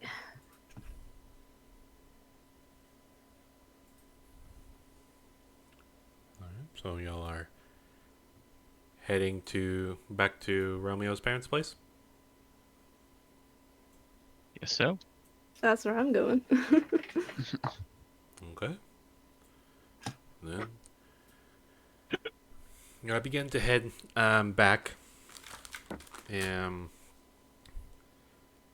your best to keep out of trouble and clear the way. and already you're hearing the town erupt with rumors about what's going on. The main thing is talking about a potential terrorist attack that happened. Is the main rumor that's going around, and people are getting more and more panicking as people are thinking, what if it's you're hearing chatter going, what if it's those like red energy warforge? What if it was them? What if one of them blew up? I don't know. I heard there was a massacre back in the capital with those red warforge.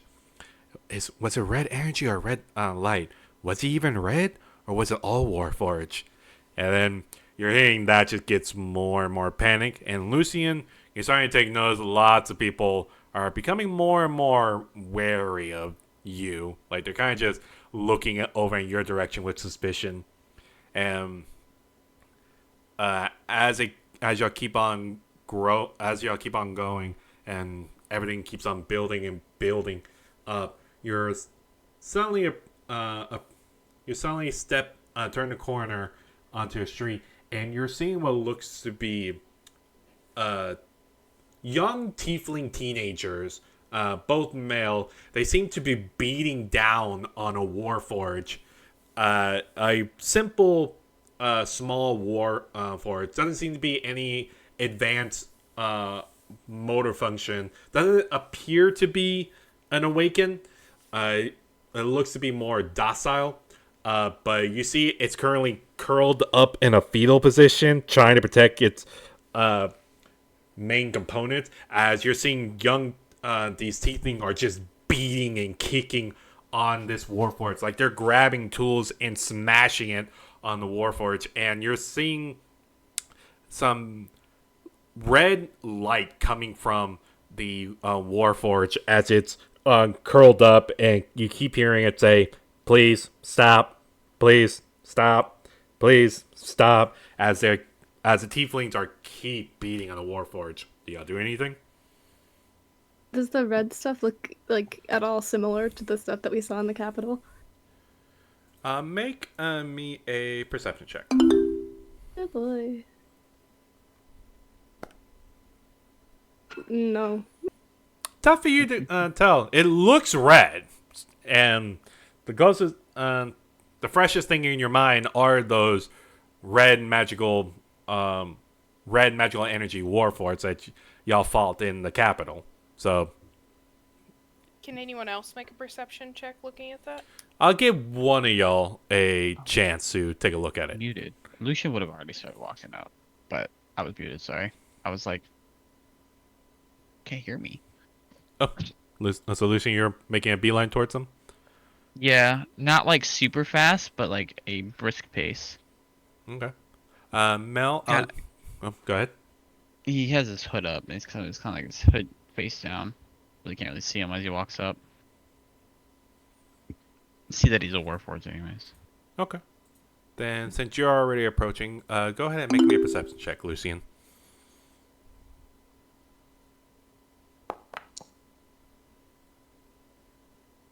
All right. Focusing in on the warforged just to try to get a good assessment of it. You see that the red light that's coming from it just seems to be simple red LED lights. It doesn't appear to have any of the magical properties like the red mist-like magical energy coming off of it. It just seems to be the lights that are built in the warforged seem to be emitting red, and you're seeing more red lights appearing on the warforged. But looking at it, you can more or less see that it's more of a since you're also a warforged and you roughly have an idea, you can make a good assumption that this is more like a danger warning, like its life is in threat. Mm-hmm. As it keeps on curling up and please stop. Mm-hmm. What about the rest of y'all? What do y'all do? Mel's gonna follow Lucian. Yeah. I guess I'll do the same. Yeah, you guys are Yeah, following me. behind. You can tell he's walking with purpose. And as he kind of approaches up, he said these were like tiefling teenagers, 3 of them? Yeah, Or there's- group? Or yeah. There's 3 of them that are currently still beating on the Warforged, you see that one of them looks over in your direction as you're purposely walking towards them. You see he looks very young, tiefling, blue skin, short horns. Looks to be wearing a simple black bandana, and looks at you and goes, "Hey, mister, you want in on this? We already been told about these creatures, and we're making sure we're doing our part." He's gonna. His arm's gonna unfold for the gun. Whoa. He's gonna point it right at his face and look up and say, "Maybe try that one again. Says you get the fuck home." Oh God, I think you were right, Tim. I think it wasn't just the red lights. I think they're affecting all the Warforges. Let's go! Let's go! Let's go! It's not red lights, it's red smoke, dumbasses. Oh yeah, they're gone. Yeah, he yells it after him.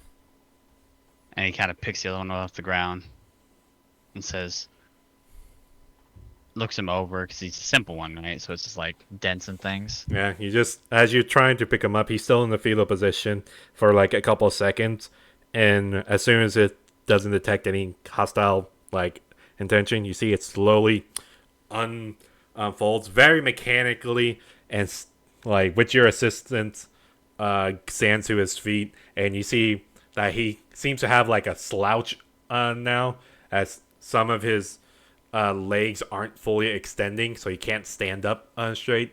And he looks up and then looks over to you and goes, "Thank you for your assistance." Now, since they're technically constructs, I can mend, right? Mm-hmm.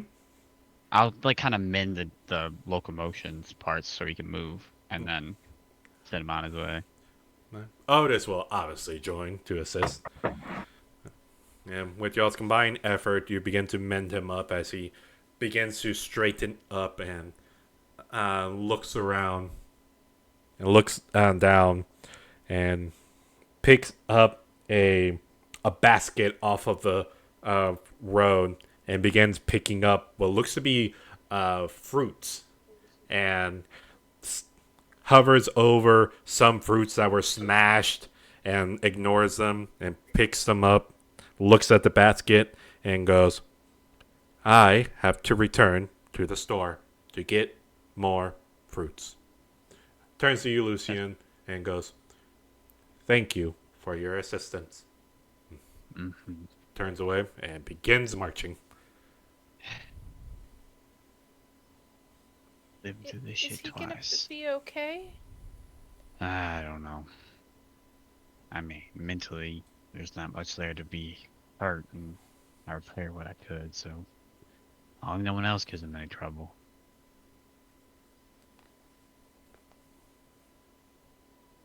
I gotta live through this shit twice. Let's go.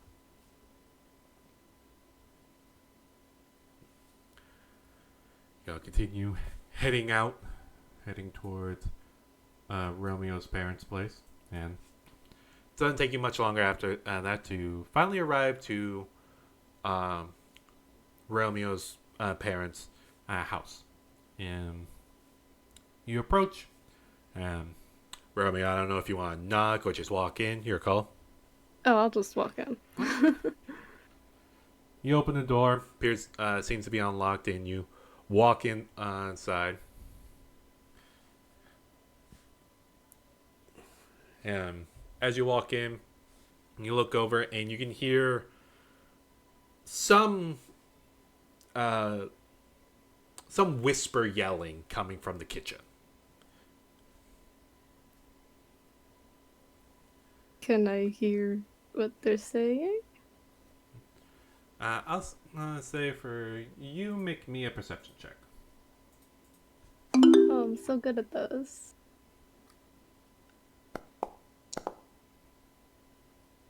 Stuff you make out as you lean over and try to hear. You can tell it belongs to your parents, but you can't make out the words. And it seems as y'all get in they hear the noise and they immediately stop. Like they immediately stop talking, and you hear your father calls out, "Eldora, is that you?" Yeah. Ah, um, Everything okay? yes, everything is fine. Are your friends with you? Yeah, they are. Is um is that Lucian fellow with you? Yeah, he is.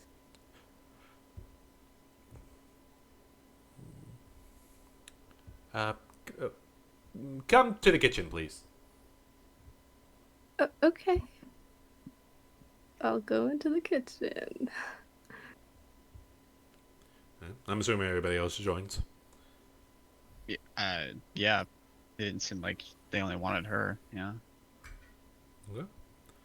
No, the rest of y'all follow after and go into the kitchen where you see um you're seeing Glory standing there, Romeo's father, crossing his arms, and you see he is pacing back and forth near the counter, and you're seeing Austra, Romeo's mom, holding a very young 3-year-old Isabel in her arm, and like holding her tightly, and you see both of them look worried, and you're seeing Austra seems to have a bit of anger on her face, and Glory just looks more worried than anything.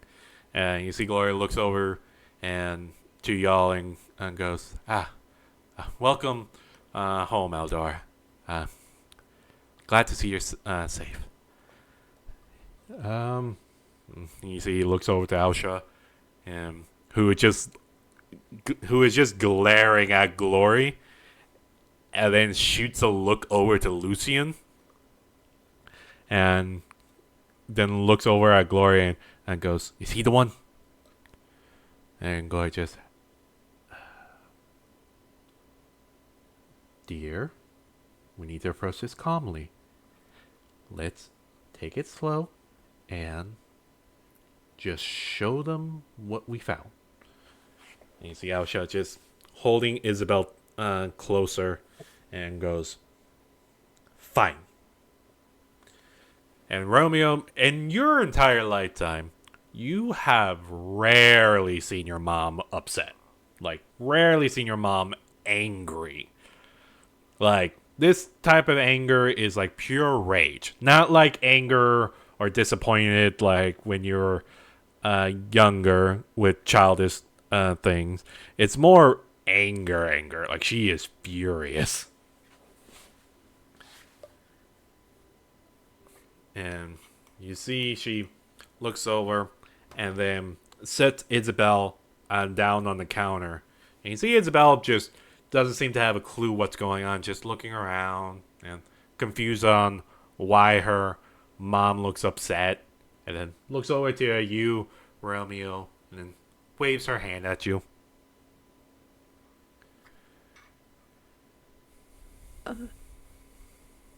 What's going on? You see Glory just... We took Isabel to the clinic to get her checked out, make sure she's fine and healthy.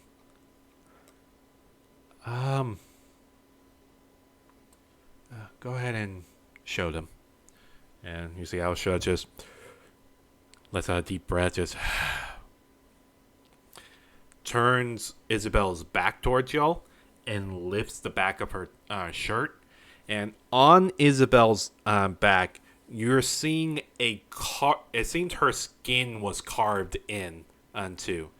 And you see it looks to be some sort of weird symbol that's carved into her back. It looks to just be a very, very sharp S, like with very straight lines going, one going diagonal from up down to the middle, down to the lower right, down to the middle, and then coming back up. Like it looks like a very, very carved into S, and on along the S looks to be more carvings of. For each of y'all, it looks like scripture. Like it looked like letters and words. But as y'all are focusing on it, you see that they begin to shift on her back. Like they're moving around. Like they're trying to settle on a language that they can't figure out. Like it's multiple different scriptures and multiple different languages that seem to be shifting on Isabel's back. Like they're moving by itself. And you see Glory just looks over to you, Lucian, and goes, "Do you have any ideas?"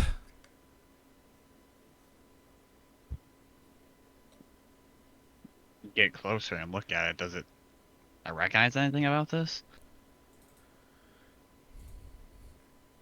As you get closer and you focus in on it, you see that the words begin to shift. And you see that as it begins to shift, it begins to adjust itself into Elvish. And as you're reading it begins to say,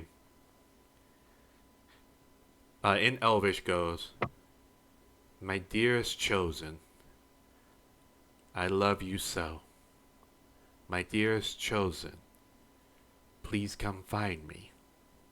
My dearest chosen, we will seek justice. My dearest chosen, we will desire evil to be extinct. My dearest chosen, come find me." Oh no. But that's what you read, Lucian. Can I try to read it? Sure. Okay. You lean closer and you begin to focus in.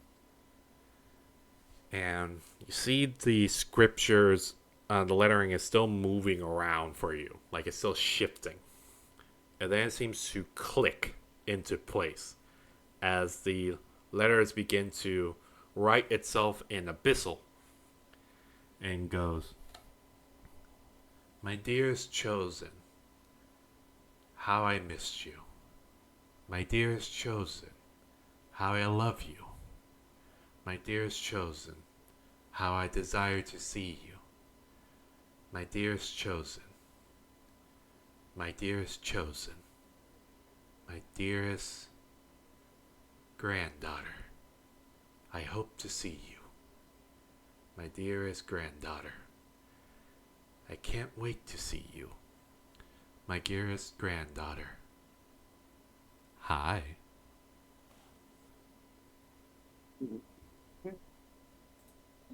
Oh no.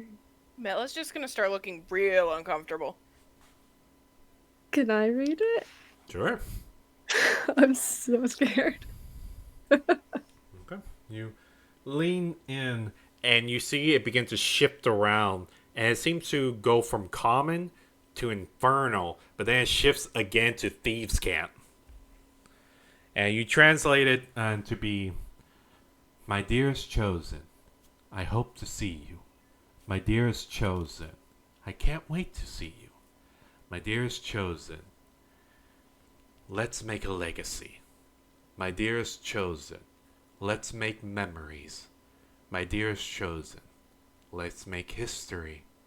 My dearest chosen, let's make time."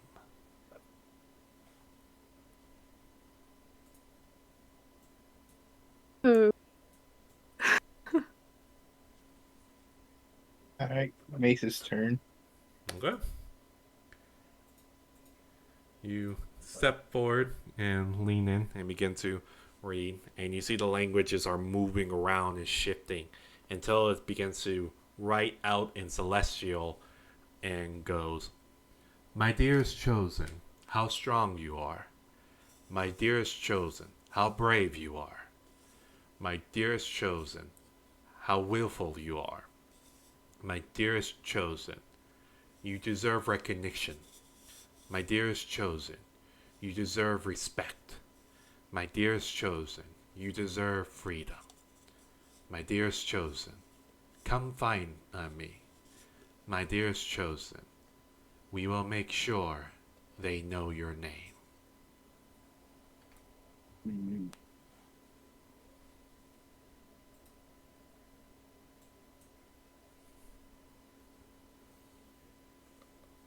He'll turn to the party and ask, "Did you all see your desires?" Mel isn't saying a word. She's just kind of like wringing her hands.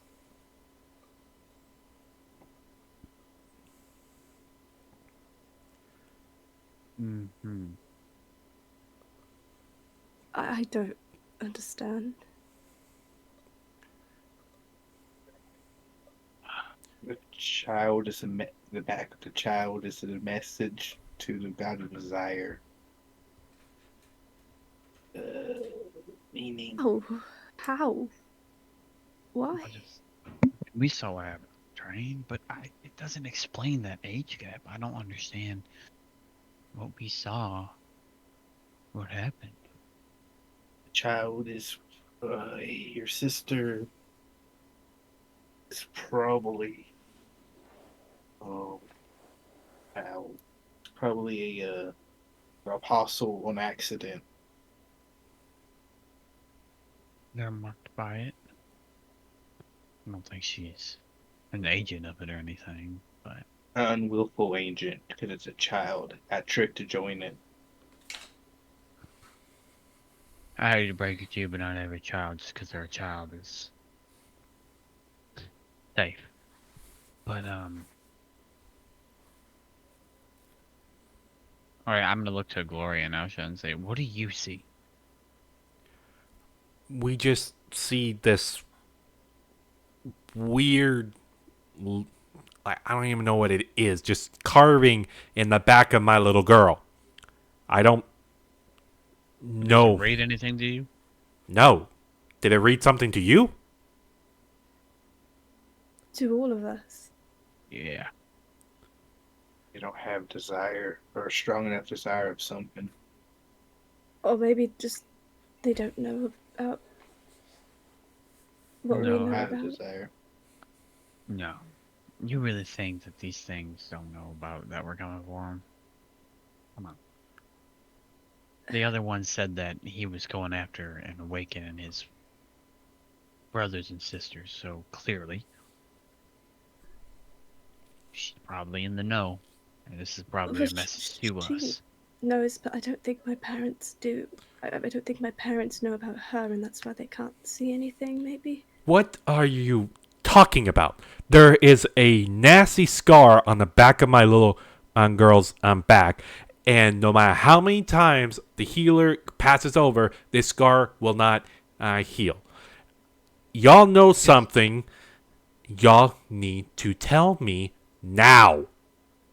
Alright, will you believe us that there's ancient gods reawakening and one of them decides to make your daughter its apostle? Or its messenger? Maybe. That might be it. It could also just be marking people with strong desires. Ace is just waiting for getting a slap in the face for saying that. You see, Gloria just, admittedly, not the strangest thing I have ever heard in my lifetime. And you see, he turns around, honey, put down the knife. And you see Alsha just holding up a knife, like ready to throw it. And then you see she slowly puts it down. And you see Gloria turns back and goes, okay, so if I'm understanding this correctly, my little girl is some No, it seems like both of my little girls are somehow involved in ancient gods, and one of these ancient gods is messing with not one, but both of them for some unknown reason. Did y'all mess with this ancient god? Did y'all do something? Aldora, are they forcing you to do something you do not want? No, I mean, Aldora, I'm gonna be crystal clear. As your father, not as your friend, you have to make sure you can look me in the eyes and tell me honestly. Are they holding you against your will or making you do something or guilt tripping you? Because if they are, I will do everything in my power to make sure they are all headless by the time we have a conversation. Am I understood? yeah, they're not doing anything like that. Yeah, let's clarify one thing. We're on It's business not. from Lady Rasa. Yeah, that. She sent us to investigate a temple in Thorel that may be connected to all of this. And that's And why. I don't know why this happened to Isabel, but I don't know. I didn't even know she existed until I got here. yeah, at best it's a. I shouldn't say best, but on one hand it's either a message directly to us because they knew we were coming, or on the other hand it's just fucking coincidence. But let's be clear, we are not tangled up in something.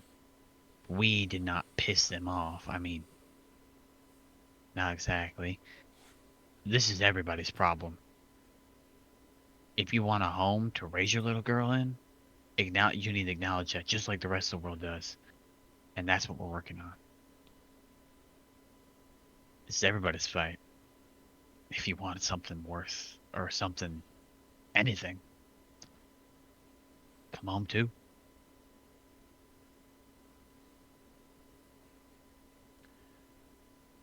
Lucian, you were upfront about what you did. You were upfront about your concerns. I'll respect your decision. I'll respect your choices. I'll respect all of your choices. But this is my family. And you see, he locks eyes with you, Aldora, and goes, I refuse. No. Aldora, you are not going. You are one of the most important things in my life. And I will protect you as a father should. I will give my life for you. I will do everything in my power to make sure that I'm the one that dies first. I am not gonna hear or be here waiting for you to come home after 10 or so years and me getting to the point where I'm shooting you the spell message and you not responding and seeing both your mother, my wife, cry because we believe you're dead. No. No. I don't mind you exploring. I didn't mind you joining me in my performance. I didn't mind joining you in my schemes and scams. I didn't mind all that because I had your back. I was looking after my little girl. I was looking after you. But no, you are messing with things you cannot fathom. You are messing with fucking gods, Aldora. No, I don't care. Pardon me. I'm sorry for saying that. I don't care that much about the rest of y'all's lives. Y'all can go mess with this god. Y'all can try to go save the world. That's all fine. I am. Y'all don't need my permission to do that. I don't honestly care if y'all succeed or not. In this empire, we are relying on the Empress Rasa. In this empire, we're relying on stronger and more qualified people to protect us. And right now, my littlest girl, my little Isabel, has carvings in the back of her skin. And we can't heal it. I don't know what to do. I am not letting Aldora go. Aldora, you are staying. Respectfully, it's not your choice to make for her. It doesn't matter if you. It doesn't matter if she doesn't get involved, right? Because we all are in this fight in some way or another. We fail, she's dead anyways. Everybody is, or worse. And I don't, I can't guarantee anything, but I can tell you this: I'll do everything in my power to make sure everyone with me comes home. At the very least, I would do the same. Lay down my life. I lived it. Everyone I care about's long gone. That's not But exactly a good, comforting track record, apparently. well, Sir. it is when you've been forced into a body that isn't yours and been forced to watch the world change for hundreds of years. But that's besides the point. I respect how good of a father you are, because mine didn't much care for any of us. But you can't just be commanding, high and mighty, and puff your chest and say you're not doing this. Romeo's good. Stronger than most, more than capable of handling herself. And looking over, and I assume her mom is holding the knife again after I just said that. Oh, yeah, she's She like... definitely got it from you guys, so you taught her well. If she wants to finish this fight, then that's not your choice to tell her what to do. But if she makes that choice,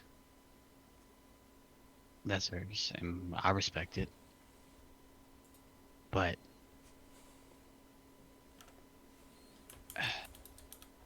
everybody that's dealt with this once is going to be needed, because they're the ones that get just how fucked we are. And we're gathering allies. If you want to go somewhere safe, where maybe someone can help you, maybe check out, and I'm gonna look over, because they talked about this place in the Black Knights. Maybe you could check in with their friends, the group that they come from. Seems like they got a lot of power behind them. It seems like the only fucking safe place left. Or will be.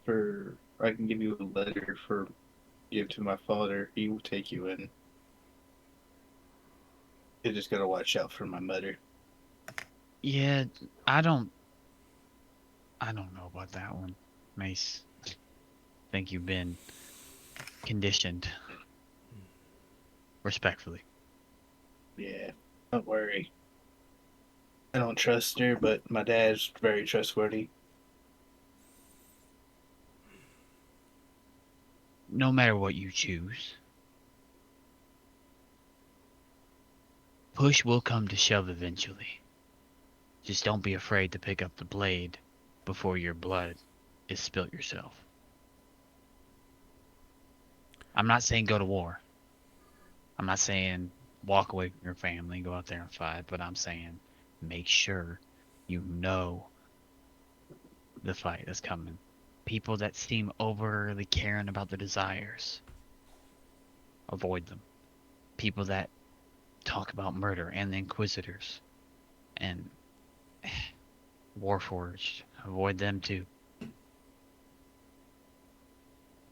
Get out of here, certainly get as starved and thorough as possible.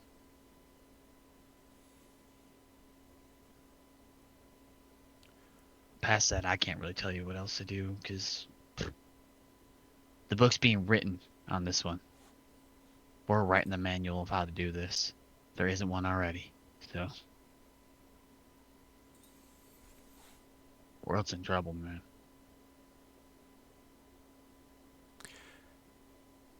in my lifetime, in my small adventures, before I settle down, I do have to be honest.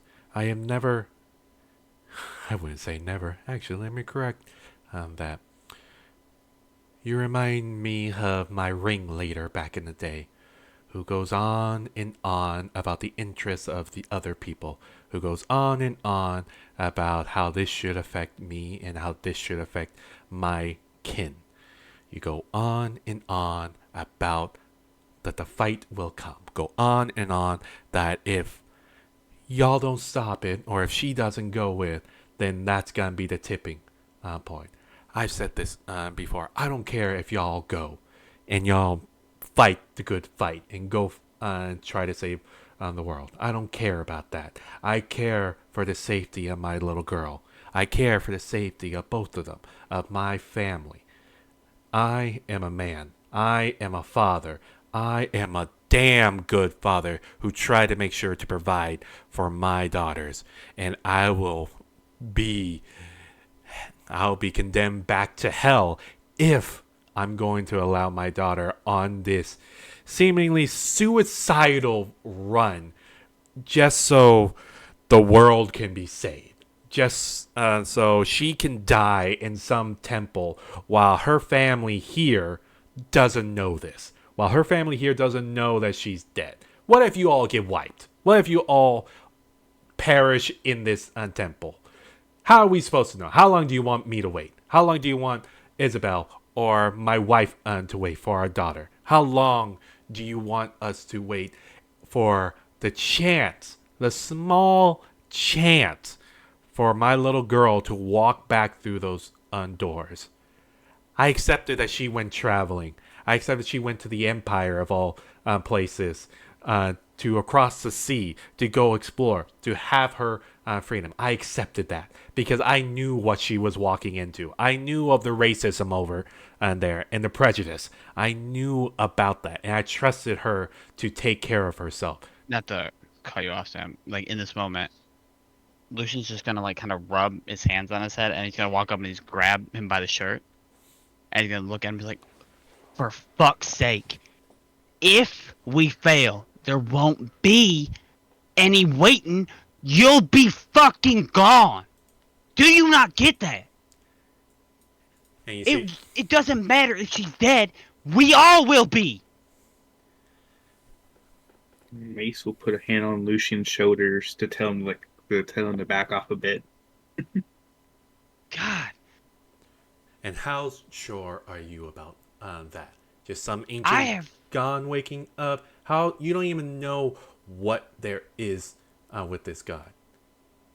Can you confidently? I don't know. I watched hundreds of people lay dead in the street back in the capital. Were you there? No. Did you see the blood spilled?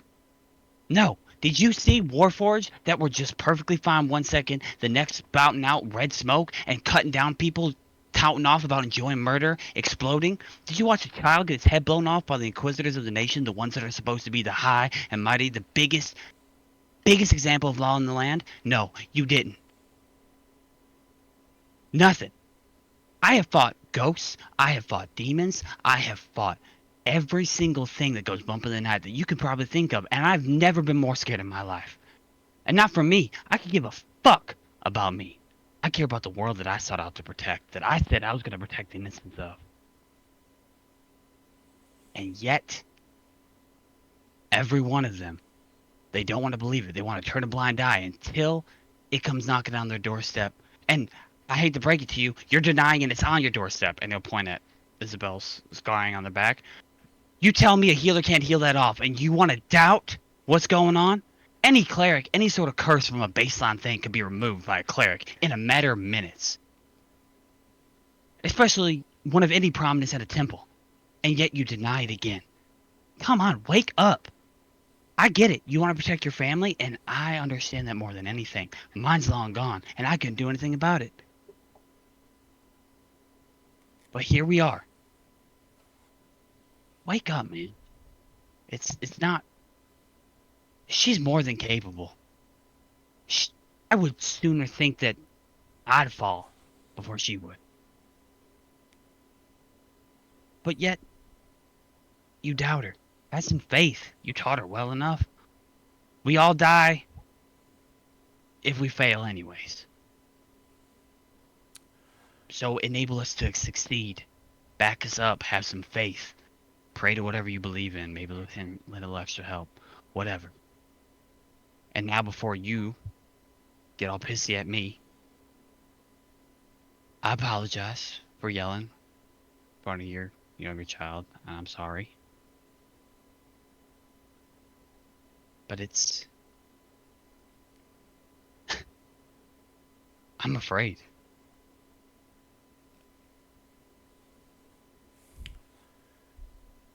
Lucian, make me a persuasion check.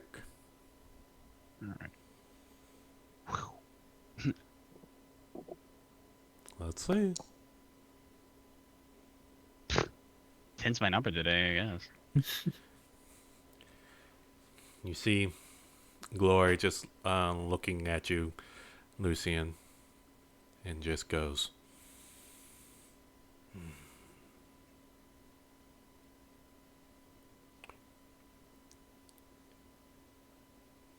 I'm done with this conversation. My statement still stands. Now, respectfully, all of you, get out of my fucking house. Aldora, you're staying here. That's final.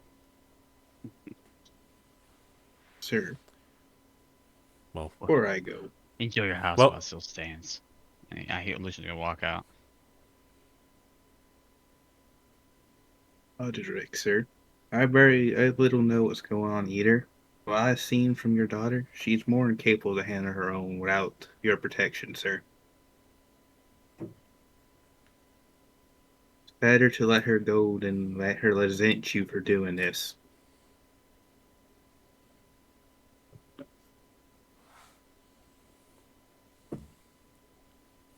he's not gonna respond. He's gonna wait for you.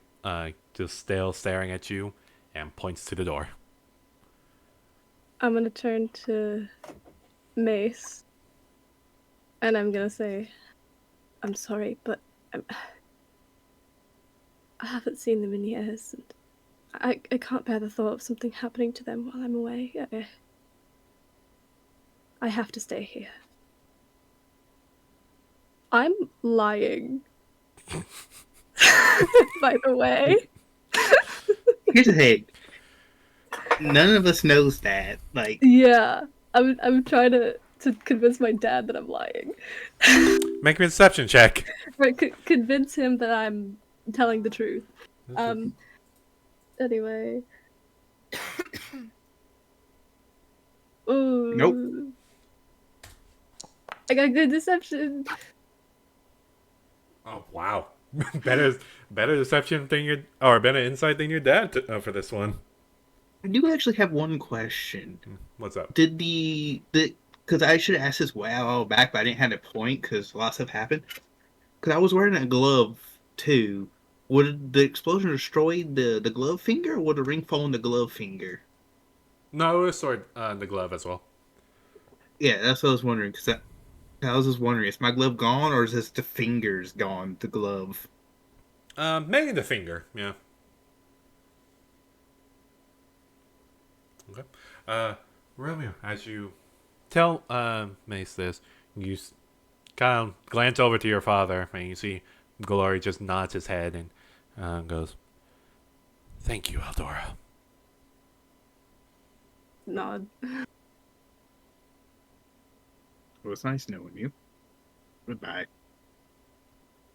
Good luck with everything. Oz and Cora will go out. Mel, what about you? Would have followed Lucian when he went out. Okay. Then as everybody besides Romeo leaves, Romeo, you're pulled into a big hug by your mom, who is shedding tears down her cheeks and holding you tight. You feel her mechanical arm just gripping your shoulder. You see your father come beside you and wrap all y'all into a hug and gives you a kiss on the side of your head and goes,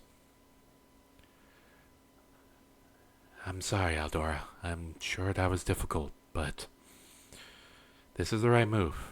You should be with your family. You're right. And that is where we're going to call tonight's session. Can I just say one thing? Wait, is sending the one where you have to say it out loud, or is that message? Neither you have to send out loud, actually. I can say no. I thought it was sending that you had to say out loud. Yeah, You I might. can't remember. I thought you didn't have to. I could be wrong. It Message is not out loud though, so sending would be if that's the case. But I thought you says didn't. you send a short message, 25 words or less, to a creature with which you are familiar. The creature hears the message and recognizes you as a sender. Can answer in a like manner immediately. The Send a message reason okay. why it would be out loud would be because The it verbal component. yeah, the verbal component. Yeah. So Damn, I'll wait. okay. Well, I think is the casting of the spell the verbal, and then I don't know. Depends That's on- something I'd look Doesn't into matter. before. It is. I'll Yeah. have to do a thing anyway, so better to wait and not do it when they're actively in the room. But yeah, that's where we're gonna end tonight's session.